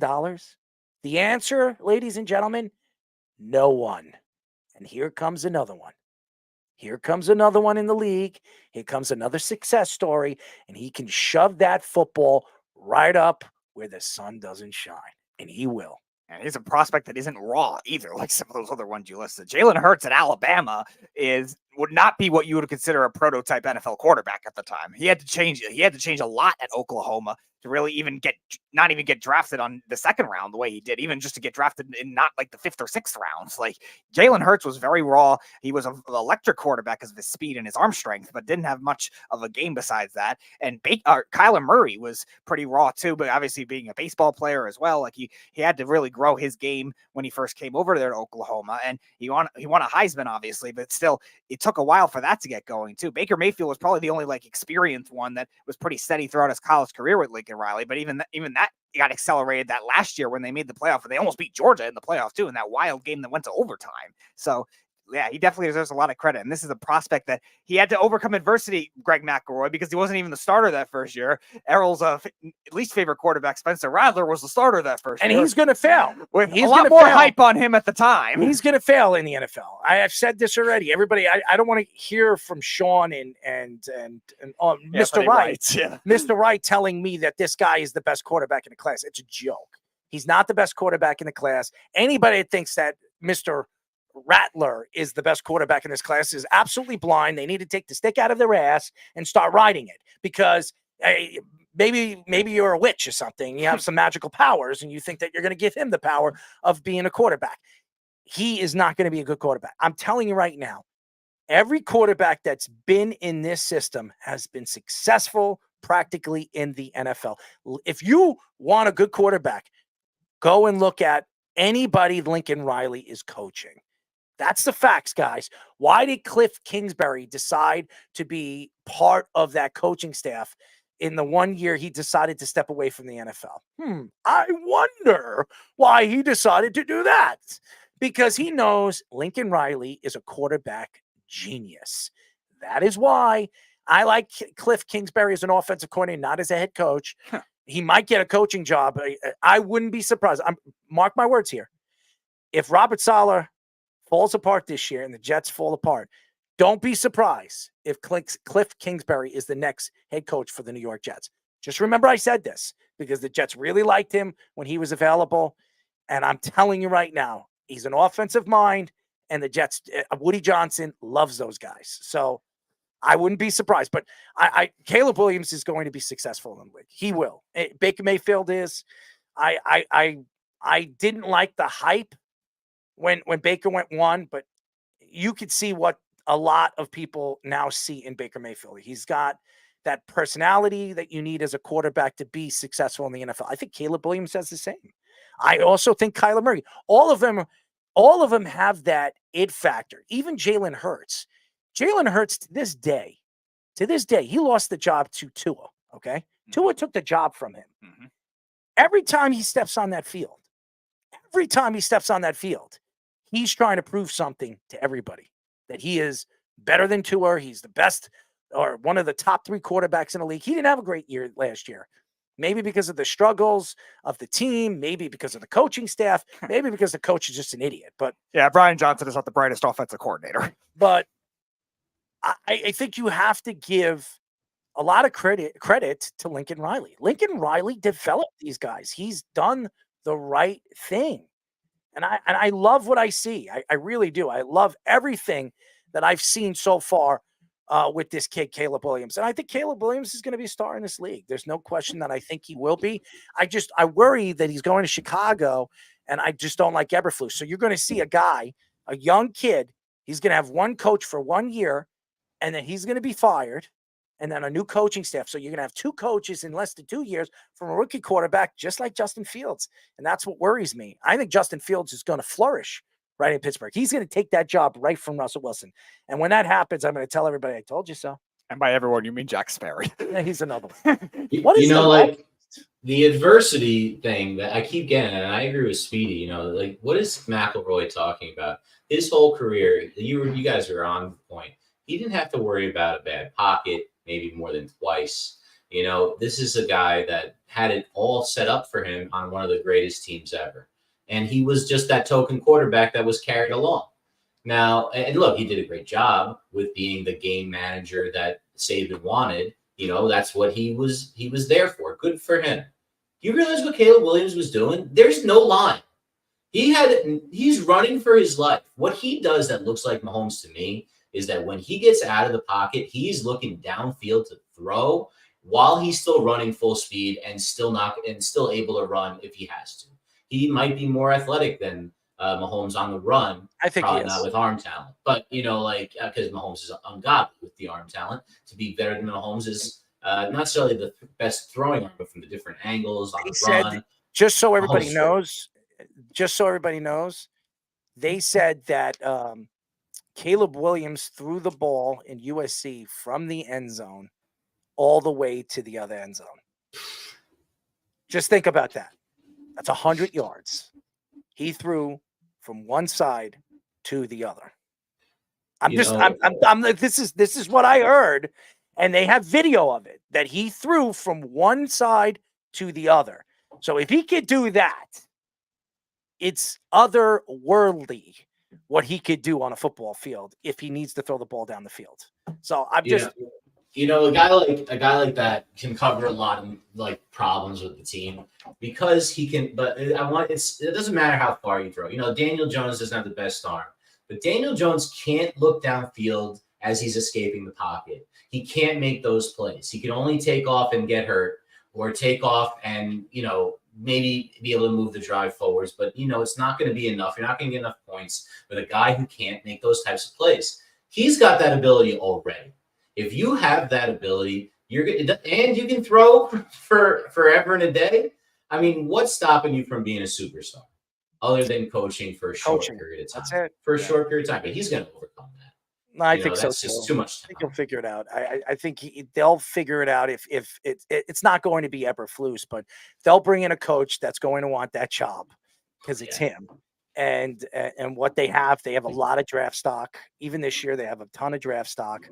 They're going to be fine. I mean, Chicago's going to be one of the contenders for many, many years. I think, and they'll build that defense. That defense was pretty good last year in the second half, and the offensive line was much better. And now with some of the weapons that they brought in a Keenan Allen, who he's been a successful wide receiver in this league for many, many years, borderline Hall of Famer. DJ Moore's a young, flashy wide receiver that can go up and get the ball. They're going to draft probably a Dunze maybe over there. I mean, they're going to have so many weapons. So, and with him, Eberflus will fail. I do not believe Eberflus will keep that job, but they're going to bring somebody big that's going to take that. Don't be surprised if Bill Belichick decides to come back. He takes that job. Yeah. Don't be surprised. Can you picture though, Caleb Williams painting his fingernails and Belichick asking him about it though in the locker room? Can you picture those conversations? I don't know if that would work. But we've had a lot of these ex-players that played for Bill Belichick say that he's one of the funniest guys they've ever met. So this guy's different, man. As we were saying at the beginning, I don't know if that's like an extra generation, that Belichick had to overcome. I don't know. These kids, I mean, I'm around these kids all the time. They're different, man. This generation, I don't know if they got a letter yet. Maybe it's Z. Maybe it's bring Speedy around them. That would be interesting. What did you think, Speedy? I don't know. You want to paint your nails? No. But by the way, I don't know where Reno Johnny is, but we do have Chaz who's going to make his picks for Let's Parlay in a bit. I just want to read Keith's comments. Alabama's had successful quarterbacks. Well, don't tell that to Jeff because we always argue with All that. right, before we bring in Chaz, do you want to go quickly through our picks and where we see baseball this year? All right. Do you want to do that quick? Yeah, we could do that. All right. So we'll go through each division, including you, Fish, and we'll go through the MLB. Take your picks to win the division, where you think they are, what their records are going to be. And Speedy will keep tabs on it, and we'll see who's right at the end of the year. All right. We'll start with the American League East, the Yankees, the Orioles, and those are the two teams I have in the playoffs. I have the Red Sox finishing last still. I think their pitching will be better. I just don't know if their hitting is going to be overly consistent, but I like their depth a little more with the pitch. I think they'll be a little better than last year. How many wins? I'm going to say, let's say 72, I'll say. I think they'll be pesky, but still not great. The Blue Jays, they're my fourth. They're going to fall off this year. I think they're going to be kind of a mediocre 500 team. Their pitching depth, I don't think it's the same as in previous years, and they have some injury issues too. So I think they are underwhelming. Rays will be third. They'll be pesky. I think they'll be just out of the playoffs. I'll say 84 wins. I'm going to say the Yankees 91. Very improved pitching staff, like you were saying before. And I think the Orioles still get first. I'm going to say around 95 wins. Very fun young team. All right, Fish, give us your picks of the American League East. All right. So doing it in reverse order, like you were talking, Speedy, I think Tampa's finally going to fall off a little bit this year. I think they're turning over the roster again a little bit. They always have a little dip before they bounce back doing their version of Moneyball. I was down there for a few years. Then they're completely fine with it because the fans are. I'm sorry, I've been down there. They're kind of trash. So it's just not. There's no energy in that place. It looks like rotted out Nickelodeon studios inside. Well, you don't want to be in Nickelodeon studios after watching that documentary. And that's the reference I'm making. I watched that doc. I haven't done it yet. I'm going to watch it. So. Pretty wild. It was a little bit after the generation of shows I watched. I was there watching those shows. So Salute Your Shorts, Ren and Stimpy. I watched all of them. So yeah, it was like the next generation after that with like Keenan and Kel and the Amanda Bynes and all them. Yeah. Anyway, not important. I think Tampa's going to end up a little under 500 this year. I'm going to call it, but it's going to be close. They're all really good in the divisions. They're going to be around 75 wins, 76 wins. Toronto, I think, is going to be a 500 team. They're getting guys back. Vlad Guerrero is not panning out the way that we all thought he was going to. He seems to have, I don't know, it's not character issues, but I just get a bad feeling about that guy. Biggio's son hasn't turned out to be the guy, and Bichette's have dealt with some knee problems, as we know, and I think it sapped them a little bit. So I think they're around 500. Let's give them a 500 record, 82. Boston, I like some of their young pitchers, man. I really like Bello. I really like Cutter Crawford. I think is a nice young pitcher as well. So I think they're they're going to rise a little bit more than people realize. I think they're going to be just a little bit over 584. Yankees, I love them, man. Juan Soto, it's all about Soto. Judge turns it on. Look at Stanton right now with that wiry muscle leading down like a soccer player, instead of being a bulky guy. I think the Yankees, we get Cole back. We get lucky. He gets back faster than we think. Let's call it 93 wins for the Yankees, getting in the playoffs. But the Orioles, I think this is a 100-win team, man. They are better than they were last year.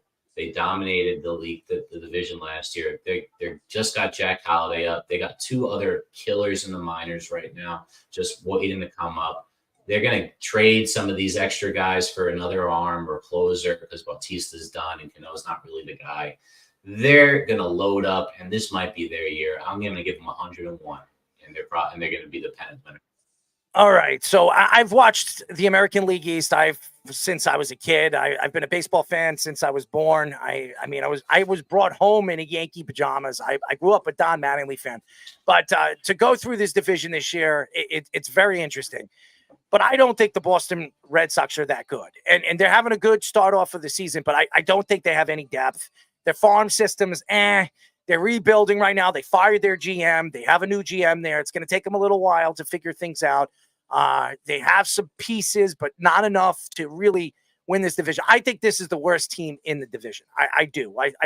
I think all these teams are going to be over 500. So if there's 162 games, I could see Boston winning 84 games. So I'm going to give Boston 84 wins this year. My second to last team is Tampa this year. Now, Tampa is back and forth.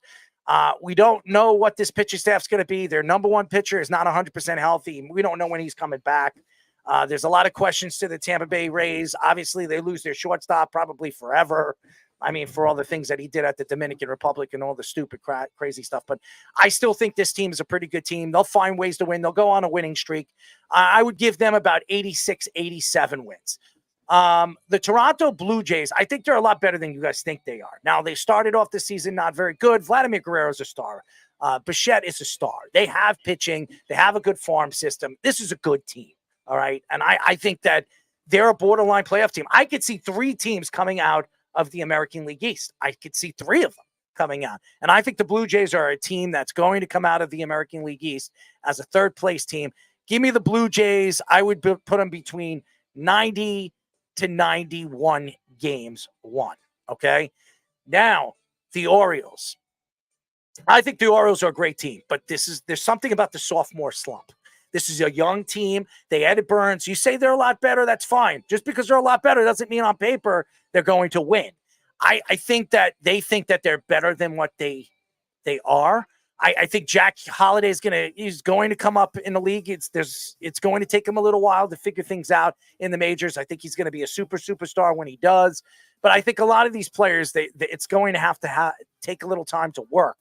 And that's the reason why I don't think they're winning this division.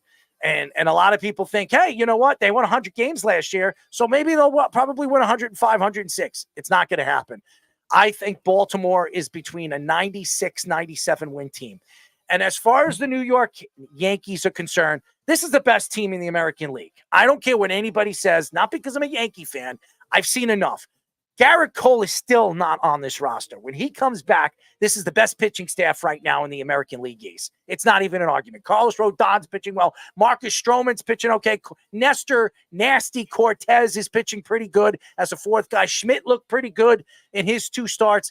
I like this team. I really, really do. This lineup is as good. They're not even hitting on all cylinders. Aaron Judge is batting under 200. You think that's going to continue? This guy is a career almost 290 hitter. I love this lineup. Torres is looking for a big contract. I expect a big year. Volpe's a star. I love this lineup. And Soto's going to hit 50 home runs. He's going to be an MVP candidate. I just love it. And Dominguez will be back soon. This is not even at full strength. I love the Yankees this year. They're getting over 100 wins. I would say between 98 and 102 wins. This is by far the best team in the American League. Give me the Yankees winning the American League East. Now we have to go faster because we have Chaz waiting. Yeah. All right. So the Central, I'm going to go White Sox last. They just got in full free fall now. I think they'll start trading off pieces. They're like 61 wins for me. I'm going to go Royals, 4th in the division. I think they're kind of like 70, low 70s, high 60s. Good offensive team, but I think they're going to grow. This is where I'm going to go surprise. I'm going to go Twins 3rd, actually. I don't know if I could trust their offense to do the same thing. I like their pitching a lot, but I think their offense drops off. I like Cleveland 2nd. I'm going to go with the Tigers to win the division this year. So they're the surprise young team. They're like the Reds, like the Diamondbacks of last year. I love a lot of their young talent. I'm going to say 85 wins for the Tigers. I'll say 82 for Cleveland, 78 for Minnesota. So before I say that I'm doing real quick, did you see Ozzie Guillen say Luis Robert got hurt because he's not fat enough? That fat doesn't pull muscles. It's on both my fantasy teams. Ozzie Guillen. That's why Ozzie Guillen's not in the major leagues right now. Okay. Ridiculous. The White Sox are going to be historically bad this year. They're going to be in dead last. They already are free falling. It's a joke. They're not even really trying this year. Minnesota, I heard rumors that Correa is going to be better. He's not. They're going to be below 500. They're in 4th. The Tigers they're young. They have a good new closer. We're seeing a good new young starter coming out, firing. I forget his name right now, but I know that a lot of scouts are liking them to be better than they were. Let's give them, just under 500, around 500. Kansas City, I'm just going to go chalk with how it is right now. Kansas City started really hot, like really, really hot. It's about time they woke up. Let's give them a chance to be fighting for that wild card at about 86 wins. And Cleveland's definitely going to win that division. Let's give them a 91 and moving on. All right, Chicago to me is the worst team in this division. They're rebuilding. They've always been rebuilding, it seems like. Chicago 68 to 72 games. They'll probably somewhere low 70s. Then I would put Detroit. Detroit looks like a good young team. I like what I see, but I still question this team moving forward. They still have a lot of young players that need to be developed. So I would say Detroit, a 78, 79 win team at best. Then I would put Kansas City. I think Kansas City is right now, they're playing good baseball. I think they're going to fall off. They have a bunch of good young players, but their roster is, I don't really like it. I think they're going to trade off some of the veterans on this roster. So Kansas City wins about 80 games this year.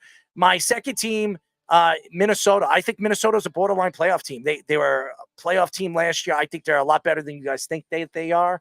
I think they're going to go on a very big win streak. They have a good roster. This is a good hitting roster. Minnesota will win about 88, 89 games this year. And then Cleveland will be a 90, 89, 91 win team. They'll win the division, not by much. It'll be back and forth with Minnesota. I wouldn't be surprised if one of the other wins. So that's where I think the Central is. All right. You want to go to just finish the American League, then go to Chaz probably? Yeah, well, yes. Right. We'll do the National League next week. All right, we'll do the National League next week. Sounds good. All right, so AL West, I think both Oakland and LA are going to stink. I think they can both lose. They can both only win 60 games or less. They could be that bad this year. The other three teams, I think, are all playoff teams. I think Seattle, Texas, and Houston will all be 90-win playoff teams. Seattle's got the good pitching. Texas has that great lineup and still has good pitching depth. But I think the Astros win the division with some of the pitchers getting healthier now, signing Josh Hader in the offseason. I think the Rangers, there'll be a little more attention on them, so they'll still be a wild card team, and so will Seattle. So Astros 97 wins. I'm going to say Rangers. There's 94. no way the Astros are winning 97. 94 and Seattle 92. It's the coaching, the managing. They have a new manager there. There's no Dusty Baker. I think there's a big problem there. That's just my opinion. But go ahead. No, I'm sorry. I was just going to quickly look. Trout's got 6 home runs. He's leading the league right now. And this is with him doing everything he can. They're 6-6 to start the year. They're going to fall off. They always do. I can't believe Trout hasn't tried to get out of there. Oakland is going to be worse than them, though, because they always are. They never compete, and you know what's going on with the team. They're gonna play in Sacramento, their AAA stadium, for 3 years until Vegas comes. The fans are boycotting. There's no worse, mojo going on for any team than Oakland now. I don't expect them to win much more than 50 games. I think they're going to be an atrocity, although I do like a couple of young players on the team. Seattle, Kirby sucks right now. Kirby's supposed to be one of the best pitchers in the league. He's contributing to them having a slow start, but Logan Gilbert is a stud. That dude is a great, great pitcher. And people don't even know who he is yet. So I really would expect them to make the playoffs. As far as Texas, Josh Jung got hurt again. That's problematic. That's a guy that they really want as they're getting better. I don't think they're going to win as many games as they did regular season last year, but I do think they're a playoff team. And although I hate Houston and they started slow, they're coming around. That they're a power. That Altuve is going to work his magic eventually. So, you got to give them the benefit of doubt until they're proven wrong. As far as winner of that division, it's really toss-up. Probably Texas, but it could go either way. All right, so I'm going to make it quick. Los Angeles and Oakland are going to be the two worst teams in the division. They'll be lucky if they both win in the 70s. So I think they're between 70 and 75, maybe a little bit more, but that's about it if they go on, a winning streak. My third worst team in the division, they could make the playoffs, and I'll say this, I think it's Houston. I don't think Houston's winning the division. I think there's a big problem with the new manager over there. I wouldn't be surprised if they fire him in the second half of the season. They're not playing well. You could see the pitching staff. They're not clicking on all cylinders. They're 4-10. I mean, they're 6 games under 500. To start a season like that, have you ever seen the Houston Astros fall 4-10 in the beginning of the season? I've never. Not in the last 5-6 years. This doesn't look good for Houston. I think they're a borderline playoff team. I think they'll win probably between 88 and 90, 89 or 90 games. I think that's what they're at. I think my second favorite team in this division is Seattle. I think Seattle's going to be fun to watch. Their power, the pitching staff, they're fun. They have a great bullpen. I think they're very well coached. Give me Seattle. I think Seattle wins about between 90 and 93 games. And then my champion in the division in the American League West, I like the Texas Rangers. I think they're the best manager in the division. There's no question that they do. I think they have a lot of talent, and they have some young talent that's going to be called up. Two really good pitchers in the farm system. Give me the Texas Rangers winning the division, 94-95 wins. So there you go. All right, let's bring on Chaz in now.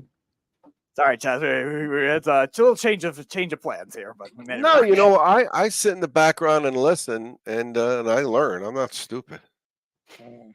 Are you ready? Are you ready for Let's Parlay? I'm always ready. All right, ladies and gentlemen, we call this segment, it's the end of the show. And we just have Chazzy Moto, but we're happy to have him on. We call this Let's Parlay.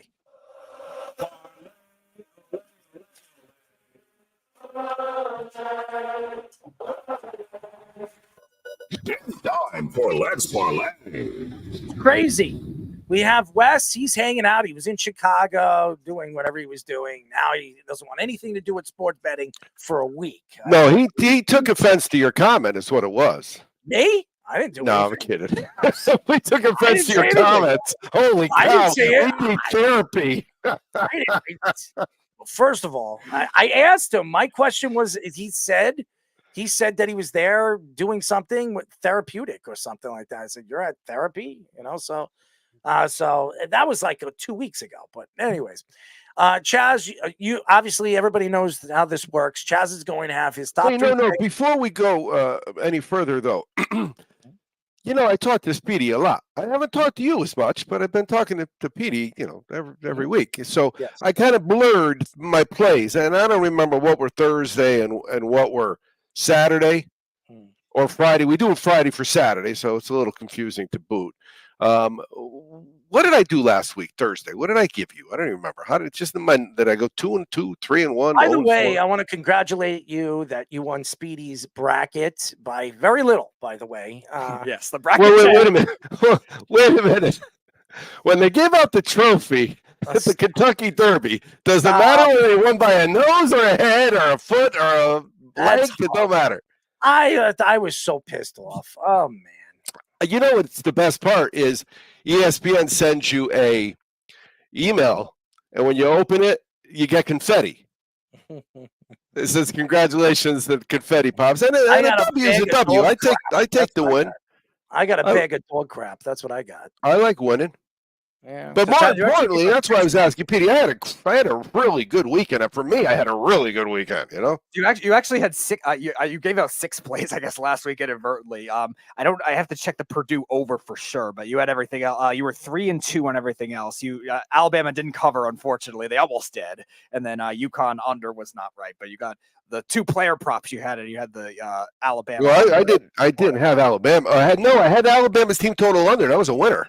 That was a winner, yes. That was a winner. Then you had the 2 player props. Edey and Burns both went over their totals, which was correct. Edey, the game that Edey had 35 or 37, whatever. 37, national. I had him 20, 25, 25 and a half, 30, 35, and 40. And we were just watching as he was getting fouled and making free throws, and I was cashing tickets.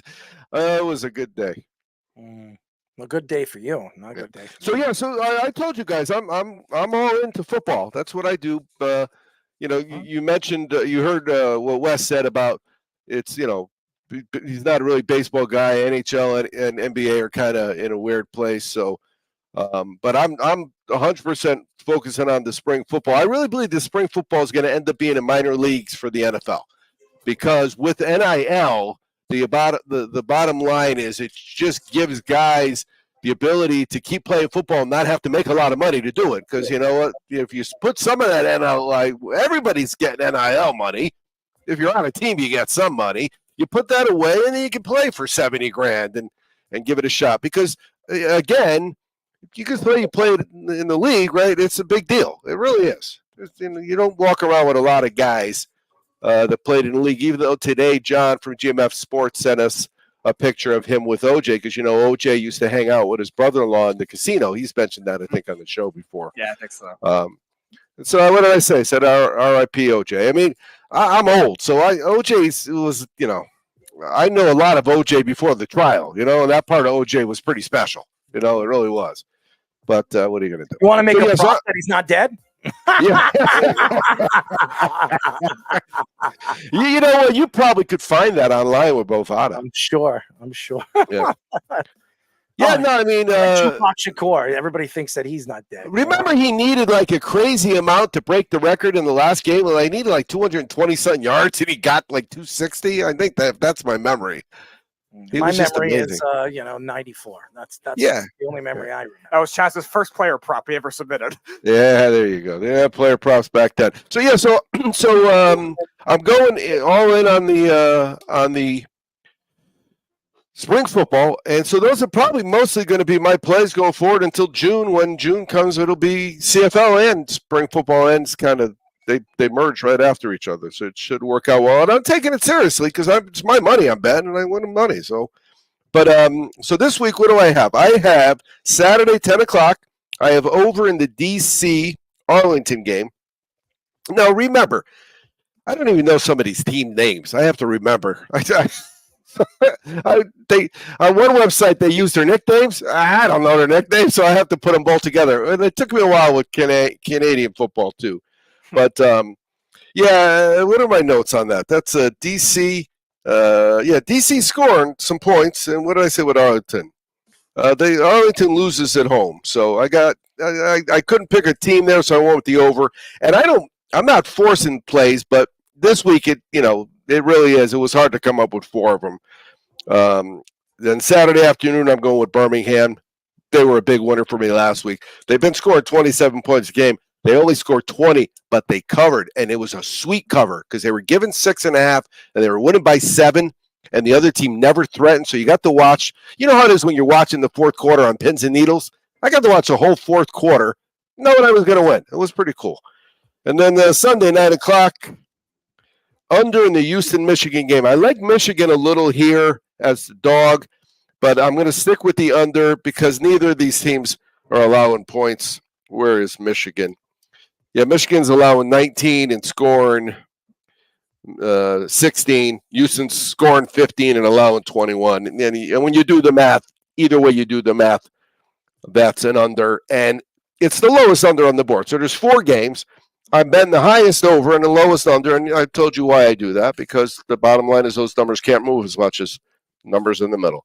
And then finally, Sunday at noon. So Saturday's at night, but Sunday's at noon. Now, the problem with this Sunday at 9 o'clock is the second half goes off right about when I start church. We go to 10:30 church. Could you sing us a church song right now? I don't sing. You know what? We have 2 churches we go to. One of them does a lot of music, and I try to avoid that one because I'm not a big singer. And honestly, I can write better Christian songs than these guys are writing. And they're not writing their own. Because they on the board when they show the words so you could sing along, they also have who wrote the song, and the songs are terrible. But I think you and Speedy in a song, that would be fun to listen to, man. Well, there's a lot of things that rhyme with Speedy. You know that. Needy. Yeah, there you go. So Sunday noon, it is St. Louis at San Antonio. San Antonio was the game last week where they were 700, plus 700, 7-1. Because they were losing, and I was betting for the second half, so I said, let me bet them just in case. And they won the game because the spring football has that weird rule that if you're losing but you score, you don't have to kick off. You can go for a 4th and 12. I don't know how they, this is like you had to be eating edibles to come up with this rule. I don't know how they came up with it, but it worked. They got the first down, they scored a touchdown, I won the game, and it was 7-1. 7-1's pretty good. So I got the over. If Dan Campbell wants to continue coaching after he's done with the Lions, he go to that league. He'll love there it. You go. Well, go for it every time. Yeah, exactly. So I got over St. Louis, San Antonio, and I like San Antonio there as well. But those are going to be my plays. So I'm going to go Saturday morning over, Saturday afternoon Birmingham, Sunday morning under, Sunday afternoon or Sunday noon over. Noon my time, 3 o'clock your time.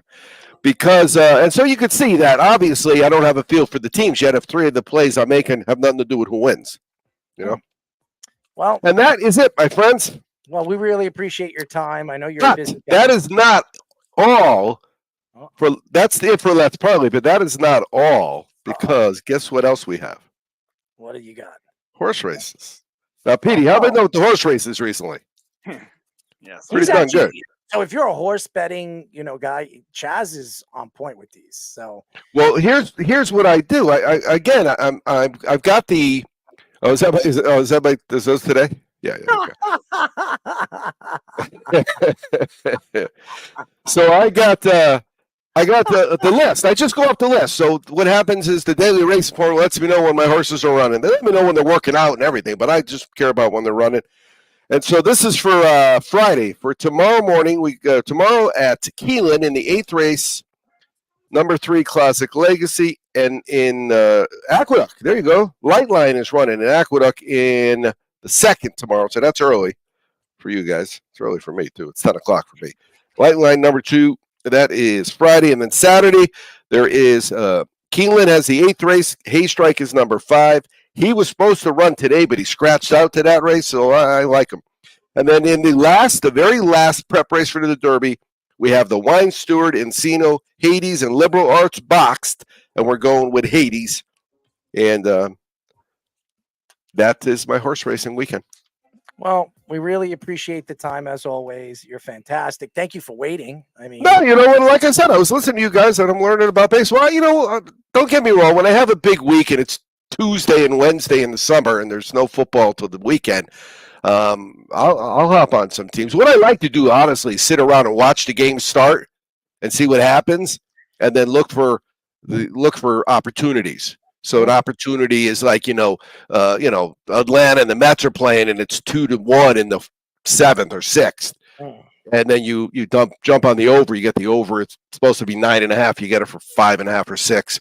And remember, because of Paulo, I'm not afraid to bet minus 300. The bottom line is I bet $300. I get $100. Okay, I'm good. I just want $100. That's all I look. Just need the VAR overturning the goal. Oh, it's brutal. But today, I tell you what he did today was he's on a roll. He's 22-3. But today he had 2 games that won in the 92nd minute and the 93rd minute. So there's only 90 minutes in a game. But he had winners in the 92nd. So it's a real good weekend. And what I'm starting to do now is I'm starting to match up. I do like Wes taught me this. You take the play today and you match it to a play later on. So once I get the plays for the UFL done, then I'll hook them up with the plays from Paulo. So I'll bet Paulo's play straight, and then I'll put him in a parlay. Today, though, he understand, he gives me countries I've never heard of. Not countries, teams I've never heard of. I don't know the country. I got to look them up. Today, I found the team. He told me to bet that the bet is will both teams score, and I said yes. It was plus 118. I hit the other 2 bets, and they never cashed the 3-teamer. And then I looked, and it's because I have it next week. I bet the right team, but on the wrong game. So next Monday, on sports. Next Monday, I'm live. I'm tax day. I'm live to a 3-teamer in Uruguay soccer. Well, who did that last year? Somebody made a bet during the football season. It was like for week 3, and they put it for week 4. Oh, I don't remember. But yeah, you know what? When you're on a book, some books they put out the line Saturday for the NFL games. Other ones on Tuesday you can bet first halves. And when you have a book that'll also keep going and they have running lines for all the weeks of the season, you got to be careful. You got to check the date. And especially if you're clicking real fast because it's almost kickoff. It's easy to do stupid stuff. Well, we really appreciate the time as always, Chaz. You're fantastic. Yeah, my pleasure, guys. Always be cashing. Oh, and get a paddle out and beat Petey in the ass. There you go. We'll talk. Nice little paddle, right? I don't know how to be beaten by a paddle. I think a paddle would work for you. Of course you do. I think if we had Carl, decide what size paddle he can hit you with, I think he'd, yes, I'm sure Carl would embrace it. I think a nice spanking to you would be great. Yeah, I'm sure Carl would embrace it. I mean, have you ever had with a paddle? How did you get your spanking when you were a kid? Their hands. They put you over their legs and beat you with their hands? What? You just said not legs. What is the legs have to do? Have you ever gotten a spanking from a woman? Has she? No, you've never had a woman spank you? Who do you think I am? I think you're a pimp daddy. I think you know how to move, man. I mean, you have the rocket kicks when you're dancing. I mean, you're the king of Rockettes. I mean, if the Rockettes need a man dancing with them, Speedy is the perfect one. His kicks are some of the highest kicks I've seen in my life. I mean, he could be a mixed martial artist. He kicks. Carl says it definitely wouldn't be a pickleball paddle. Hey, listen, that would be interesting, being hit with a pickleball paddle. I mean, seriously. Our friend Dave Benz would never do that to me. Well, I'm not talking about Dave. I'm just speaking about, if I've been paddled before. When I was a kid, I think every single time I did something wrong, my grandmother had a paddle with just my name on it. She loved to hit me with the paddle. So when I was a kid, I wasn't the best kid. I mean, Speedy, you're one of how many boys? 4. Mm-hmm. So, I mean, could you imagine 4 boys running around and Speedy being the oldest? Carl says Speedy has the Jimmy legs when dancing. Oh my God. You guys got to watch this kid dance. It is, I just sit behind him and just watch. It is some of the fun. He is the most confident person, and he doesn't step back or anything. This guy goes straight out, raw dogging, right, Speedy? I don't know what that means. You raw dogging, right? I never heard that term. Do you raw dog it? I have no idea. Well, you should just say yes. I raw dog it. I don't know. I don't need to be duped. You're duped to what? You raw dog. Whatever the hell that means. All right, so there you go. He raw dogs. I mean, what music do you like to dance to, though, Speedy? I mean, I do want to see this, but I'm curious, what you're dancing to. I'm not really a dance music person. That doesn't really correlate. Dude, you have to. It's funny because the music that he dances to, it's not in rhythm. So you got to slow the music. I don't know the songs. You slow the music. You got to slow the music. I mean, are you doing rockhead kicks to do Haas? Oh my God. Oh, dude, he'll dance to anything. Jazz music, country music. It is the funny, especially when he's drunk. Oh my God, it is the funniest. Yeah, I'm not exactly paying attention to what the song is. Like a lot of people will actually know the songs. Like, dude, oh my God, you will die laughing watching this kid dance. And you know what's so funny? I just let him go with it. It's so funny. People they love it. They absolutely love it. He has no fear of anything. If he feels comfortable, like somebody when he's around me, he has no fear doing anything. This guy would do anything. He'll jump on a bar and dance if he's drunk enough. No, I won't. I mean, seriously. I mean, you threw up all over the place 2 or 3 times. Will you dress up like Travolta in Saturday Night Fever? Oh my God, no! Dance? Oh my God, dude, he would be great with bell bottoms. Could you imagine Speedy with bell bottoms? Yes. Pan huggers, his balls plunging out. What do you think, Speedy? Oh God, not gonna happen. I think you would look good. Not gonna happen. I mean, you do the John Travolta. You do that little John Travolta dance, right? I don't need that much attention. Why not? Because I'm not that. I think it'd be funny. Of course you do. I listen. We've gone out for my birthday many, many times. My birthday's coming up. I'll be 42 this year. Old man E. I'll be 42 years of age this year, April 29th. And we're going out for my birthday, Speedy. And you know what you're going to do? You're going out in your underwear, man. No, I'm not. You're going out in your underwear. No, I'm not. No pants, baby. We're all going out. All us guys, we're going out with no pants, ladies and gentlemen. We're going to be underwear and T-shirts. What do you think, Speedy? Not going to happen. Why not? You're going to have to shave around those. I'm not doing that. Whatever that Amazon rainforest I'm not right doing now. that. It's going to have to be clear and ready to go. You got to be spunky. You're going to have to raw dog it, baby. No. Why? I am not doing that. Why not? I am not going on with just my underwear. Oh, let's invite your brothers too, because I think that would be cool. We'll be a train. Come on the train to Wade. Come on, come on the train to train. What? You don't like that? Carl has a question for you. Who is better at raw dogging, Speedy or Nithin? That's a good question. That's a really, really good question. Well, Nithin says he gets the ladies. He's a ladies' man, all right? And Speedy, he's not very confident around the ladies. So I'm going to predict it is Speedy that raw dogs it. He is the doggy that raw dogs it. Speedy, did you ever walk the dog? I've walked dogs. Yes, of course. Have you ever walked your dog? Yes. How many times? I don't know. Did you ever watch your dog find a hole? Yeah. There's 2 of them in their yard. 2 of them, okay. And how far did he dig? How far did your dog dig to get to the I hole? didn't measure it. No. You didn't measure it? These are ditches. Ditches, right? Yeah. I figured. They're more like ditch holes. Now he was never really much of a digger. Yeah. My aunt's dog. Have you ever spanked? away, Have you ever unfortunately. spanked him so he could get to the hole quicker? No. No, he's never hit. You never No. tapped it on the side to wake it up. No, he's usually like if someone just starts running, like he'll just run with them. Like he doesn't really need extra. How far did he dig that hole? I don't know. I mean, how? I don't have a. Did it feel good for him? Did it feel good? Now you want me to dissect the psychology of a dog? Well, your dog. It's your dog. How would I know? I don't know. You're the one who's using it. And I would know how he feels. It is yours. How would I know how he feels? Like dogs do not like convey like that much emotion the same way. Like they feel accomplished, so they feel they cry, but they bark. Whatever. He gets long, right? And he's ready to attack, right? He's ready to attack that hole, right? Not really the way you're thinking, but okay. But he doesn't really like to attack the hole. He's run into the ditches before, but like I don't. He tries to look for that bone, right? He's trying to look for that bone. More his toys. Oh, there's toys. Yeah. There's a lot of toys there. I mean, yeah, there are. There are a lot of toys. There's a great imaginable amount of toys. You know. Yes, I know. Oh, okay. So Speedy's dog likes to dig and find holes and look. He's not that much of a digger though. Like he never really was. No, he doesn't really like to dig. No. Again, my aunt's dog, unfortunately, who passed away this year, he was the one that loved digging up my grandparents' yard. I'm sure. He was the one that loved to dig. Very, very much far. Very But, much so.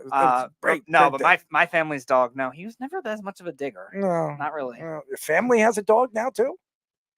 We've had one. How many? Does your brothers have dogs too? No. It's all the same family. Oh, so you share the same dog. Same You dog. share- No, my brothers don't have dogs in their Boston apartments. So you guys share the same dog. Yes, it's a family dog. All right. I didn't know that was such a hard concept. So you're sharing and you watch. You all go and watch him dig the hole. No, he doesn't really dig. What's he do? He likes playing with his toys. So he likes to find the hole. If whatever toy is in a hole, I suppose. All right. So He likes to hide under the house too, which is also weird. Well, did you ever hide under the house? No. There's like so much other random crap there, but he loves going under there for whatever reason. Did you ever ask anybody if they ever hung out in the bathroom and try to find a glory hole? No. No? No. Would you be interested in figuring out what a glory hole is? No.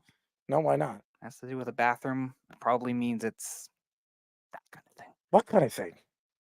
The random discussions you like to have. What random discussions I like to have. What are you talking about? I'm just asking you if you would be open. It probably is related to that. What is it related to? I don't understand. I'm asking what you claim my dog likes to do and all that other nonsense. No, I'm just asking you. I think it's related. No, it has nothing to do with relatedness. I'm trying to be honest with you. A glory hole is something that you've never felt before. Okay, and I clearly don't want to know. You don't want to know what the glory hole could do? Clearly don't. If it has to do with like whatever you're describing with my dog in the bathroom and what it was with the bedroom in the past, then no. Interesting. It's an interesting state. Luckily, I can lock the door in the bathroom so he doesn't have to come in there. Oh, you have to lock the door because if you're naked, he's ready to attack, right? He could be, unfortunately. So has he ever tried to hump you? Yes. So he's jumped on your back. Yes, he has. Yeah, he has. So you were bending over and he just jumped on your back. Inadvertently, like I was probably squatting down to plug something in or get something out of a cabinet or something like that. Like just crouching down, and all of a sudden I have this big thing on me. It's worse when I'm like in the summer when I'm wearing shorts. It'll scratch your legs. Got a couple cuts because of that. Oh God! Oh my God! You're out of your mind. So you let you? I didn't say let again. I'm not. Were you ever thinking of naked? it. Were you ever naked when he No, jumped on your back? no. Okay, all right. I don't want I don't want to hear that he raped you. No. All right. That's good. That's a good sign. I was about to worry about you. Carl says, does Speedy's dog putt from the rough? I don't know what that means, Carl. Does he putt from the rough? I've never, my dog's never played with a golf ball as far as I know, unless my younger brother Aiden would have brought one back because he used to work at a golf ball. I have no recollection of a golf ball. Does he like to bite on balls? Yes. All right. How many balls? He has a lot. His favorite are medium-sized squeaky tennis balls. Oh, okay. Squeaky, medium size? Yeah, like if you bought a larger one, it's not as good. A smaller one, he's fine with, but the medium ones he loves. And then he likes the medium ones. He just loves to try to get that squeaker out, and he'll just squeak it until he he'll eventually destroy it. He'll destroy it. He'll rip it apart. Yeah. That's the dog, man. That's right. The dog likes to, give it. Give it a Oh, yeah. He likes to tear apart his toys. Oh, he likes to tear it apart. Nice and yummy, right? Yeah. Yeah. Have you ever tear it apart? No. Have you ever stuck balls in your mouth? Not his toys. Have you ever stuck the ball in your mouth? Yeah, that's food. That's food balls. Yeah. Food balls? Okay. What kind of food balls do you like? Meatballs, Okay. cheese balls. Cheese balls, Those okay. are the only two I know. Yeah, those are the only two I know. How about goat balls? Have you ever tried that? No, we're not going there.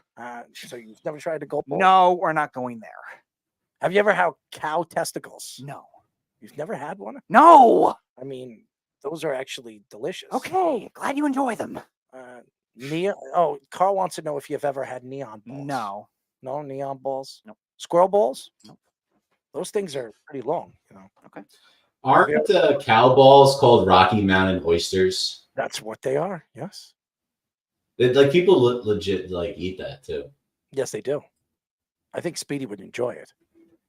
It is a delicacy for over there, I guess. Yeah, well, Speedy likes those delicate things, man. He likes to grab them, right? What? You like to grab things, right? That means no. That's nothing correlated to what Fish is describing. Fish is describing a food that is a delicacy. I'm asking you another culture. I'm asking you if you like to grab things. Not related. But I'm just asking you if you like to grab things. I don't know. It's not really a feeling. Oh, I'm going to grab this so I feel so accomplished. Well, I'm just saying that when you grab, I think it's just a necessity. Well, you grab the sack and you just pull it. What? You grab the sack and you pull it. Of what? I mean, what do you mean of what? You grab your sack and you pull it. You don't have a sack? I'm not a farmer.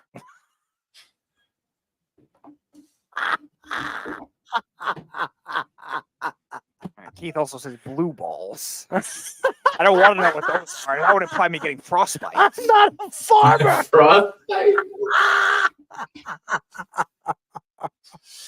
You don't want blue balls. Oh, I don't know what I would do with one. blue balls. I don't know what they are. I'm not a farmer. It's funny. That was pretty funny. That's a great line. I'm not a farmer. Anyways. I like the family dog comment earlier. It's Yes. important that you guys share the dog. Yeah, you share the dog, you share the holes, right? What? You share the holes are just in the yard. Oh, Nobody's claiming possession. Well, you gotta claim it. No, you don't. You've never claimed a hole. No. You've never claimed No. ever? No. Why? I don't care about claiming a certain part of my yard as being just I'm not talking about the yard. I'm talking about the hole. Yeah, that's the hole. All right. So have you ever claimed a hole? No. You've never? No. Why? I have no desire to possess anything like that. Well, a hole is very good to claim. Okay. Why don't you go start an auction with people who care about bidding for holes?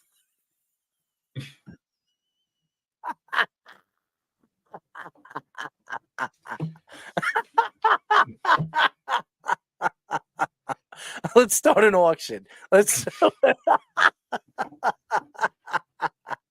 Oh, thank you.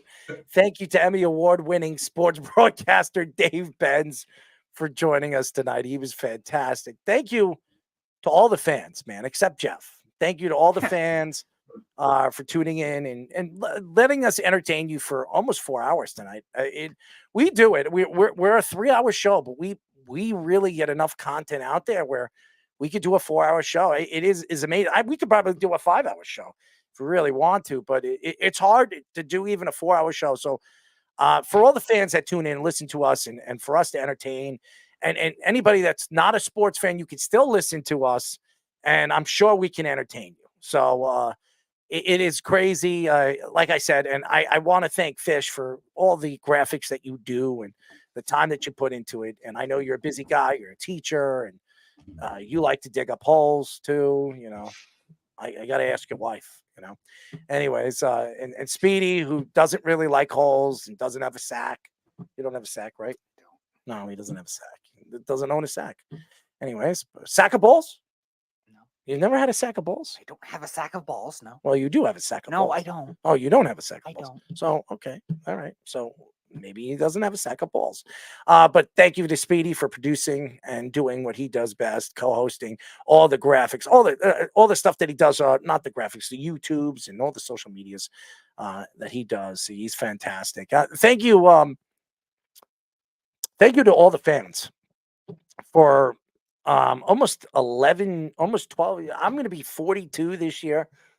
I started doing digital radio at the age of 30.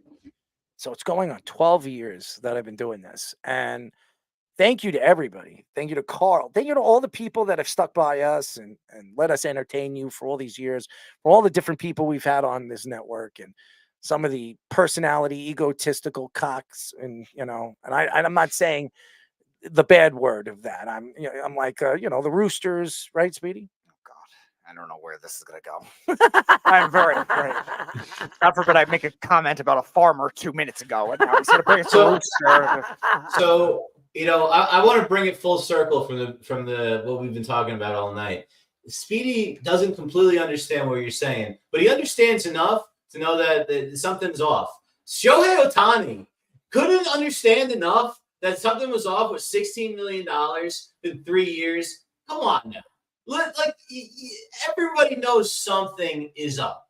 You gotta we're gonna find out a lot more. We'll keep updating all you guys out there about it. I'm sure we're gonna get a lot more funny stuff out of this crazy story. So Speedy is a sackless wonder. We're gonna call you the sackless wonder. What do you think? I have no idea. So you're sackless. You don't have a sack. I don't have one. Yeah. Yeah. So he's a sackless wonder. There you go. He doesn't own a sack. Sure. Doesn't have sacks. Sure. Anyways, again, thank you to all the fans for being here. I hope we entertain you as much as we love to entertain you guys. And we will be back on Wednesday and Thursday next week. Shout out to Scoops. He's sick right now. That's why he wasn't in the studio tonight. He will be back with us on Thursday night.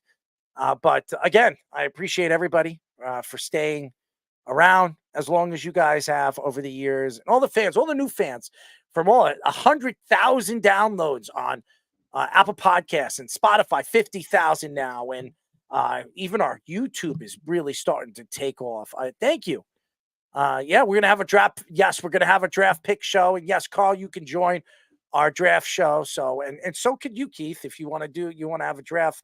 We do these draft shows. So we will definitely be doing a show during the draft. So we're very excited. We're always excited about the draft. And this will be Fish's first draft with us. So it's always fun. That's and exciting. It's a holiday for me every year. I used to go to the draft when I was in the city every year. Day 2 used to go for free, and they give you all you can drink for free. You just had to tip guys and try out like a weird new potato chips, like as a little test audience type of thing. But it was great. I was one of those crazy people you'd see on TV chanting for Rich Eisen and Mel Kiper drunk in the mezzanine. That was a lot of fun, man. I miss those days. I wish selfishly, I wish it was back in New York City, man. I want Speedy. Let's do it. We'll do it here. I want Speedy to find his sack. What do you think? I don't have a sack. Okay, I want you to find it. I don't have it. All right. So I can't find something that doesn't exist. All right. So there you go, ladies and gentlemen. Speedy don't have a sack. Anyways, thank you. Listen to the Weekend Crunch. Do we have an Islander game? Yeah, but it's a day game, so we'll be on a normal time. All right. So we will be doing a pregame show at about 1:30, 1 o'clock for the Islanders. And good luck to the Islanders. They win one more game. They clinch a playoff spot. So that's exciting for all the craziness that's happened to the Islanders this year. They actually have a chance to clinch a playoff spot. So can they beat the Rangers again? No, they have Montreal on Saturday, right? Or no, I think Montreal was No, it's tonight. Rangers. Did they play Montreal I tonight? thought Montreal was tonight and the Rangers are Saturday. Did they win tonight? The Islanders. Yep, they beat the Canadians in overtime 3-2. All right. So if the Islanders win against the Rangers on Saturday, they will clinch a playoff spot. So Good luck. We're gonna kill you guys on Saturday. You know they got to get revenge for that cheap shot on Trocheck at the end of the game. That was some shady calls I thought there at the end of that last game. But it's all right. It's all right. We'll see on Saturday. So they'll have to bring back Matt Rempe for one game. Bring him back. Bring him back. Just drop the gloves on opening. Just put all your worst guys out there. Pick a fight. Let's go. New Rangers, new year. Let's do it. And Errol's sounds like he's deflating like a balloon. Speedy, I'm deflating your sack. Okay. You're deflating something that's invisible. There. He's seeing ghosts like Sam Darnold, everybody. Oh, I'm seeing a lot of ghosts. I'm missing those two, illustrious, balls in that sack, Yep. You're seeing ghost balls. All right, there you go. Anyways, listen to the Weekend Crunch at 7 o'clock on 103.9 FM here in Long Island. If you're not LI News Radio on iHeartRadio, you can listen to our show. And we'll be back Wednesday, 7 o'clock. Thursday, we'll be on at 8. So just let everybody know we will be on at 8 o'clock on Thursday because I have to take care of something. But we will be live, I promise you. So, yeah, thank you again, Fish, doing what you do best. And we have a long weekend and a lot of content to put up, as Speedy knows. And check out all the content all over social media. Until then, until tomorrow, until every day. Well, actually, until next week, really. We will be back. Good night, everybody. You're listening to the Worldwide Sports Radio Network.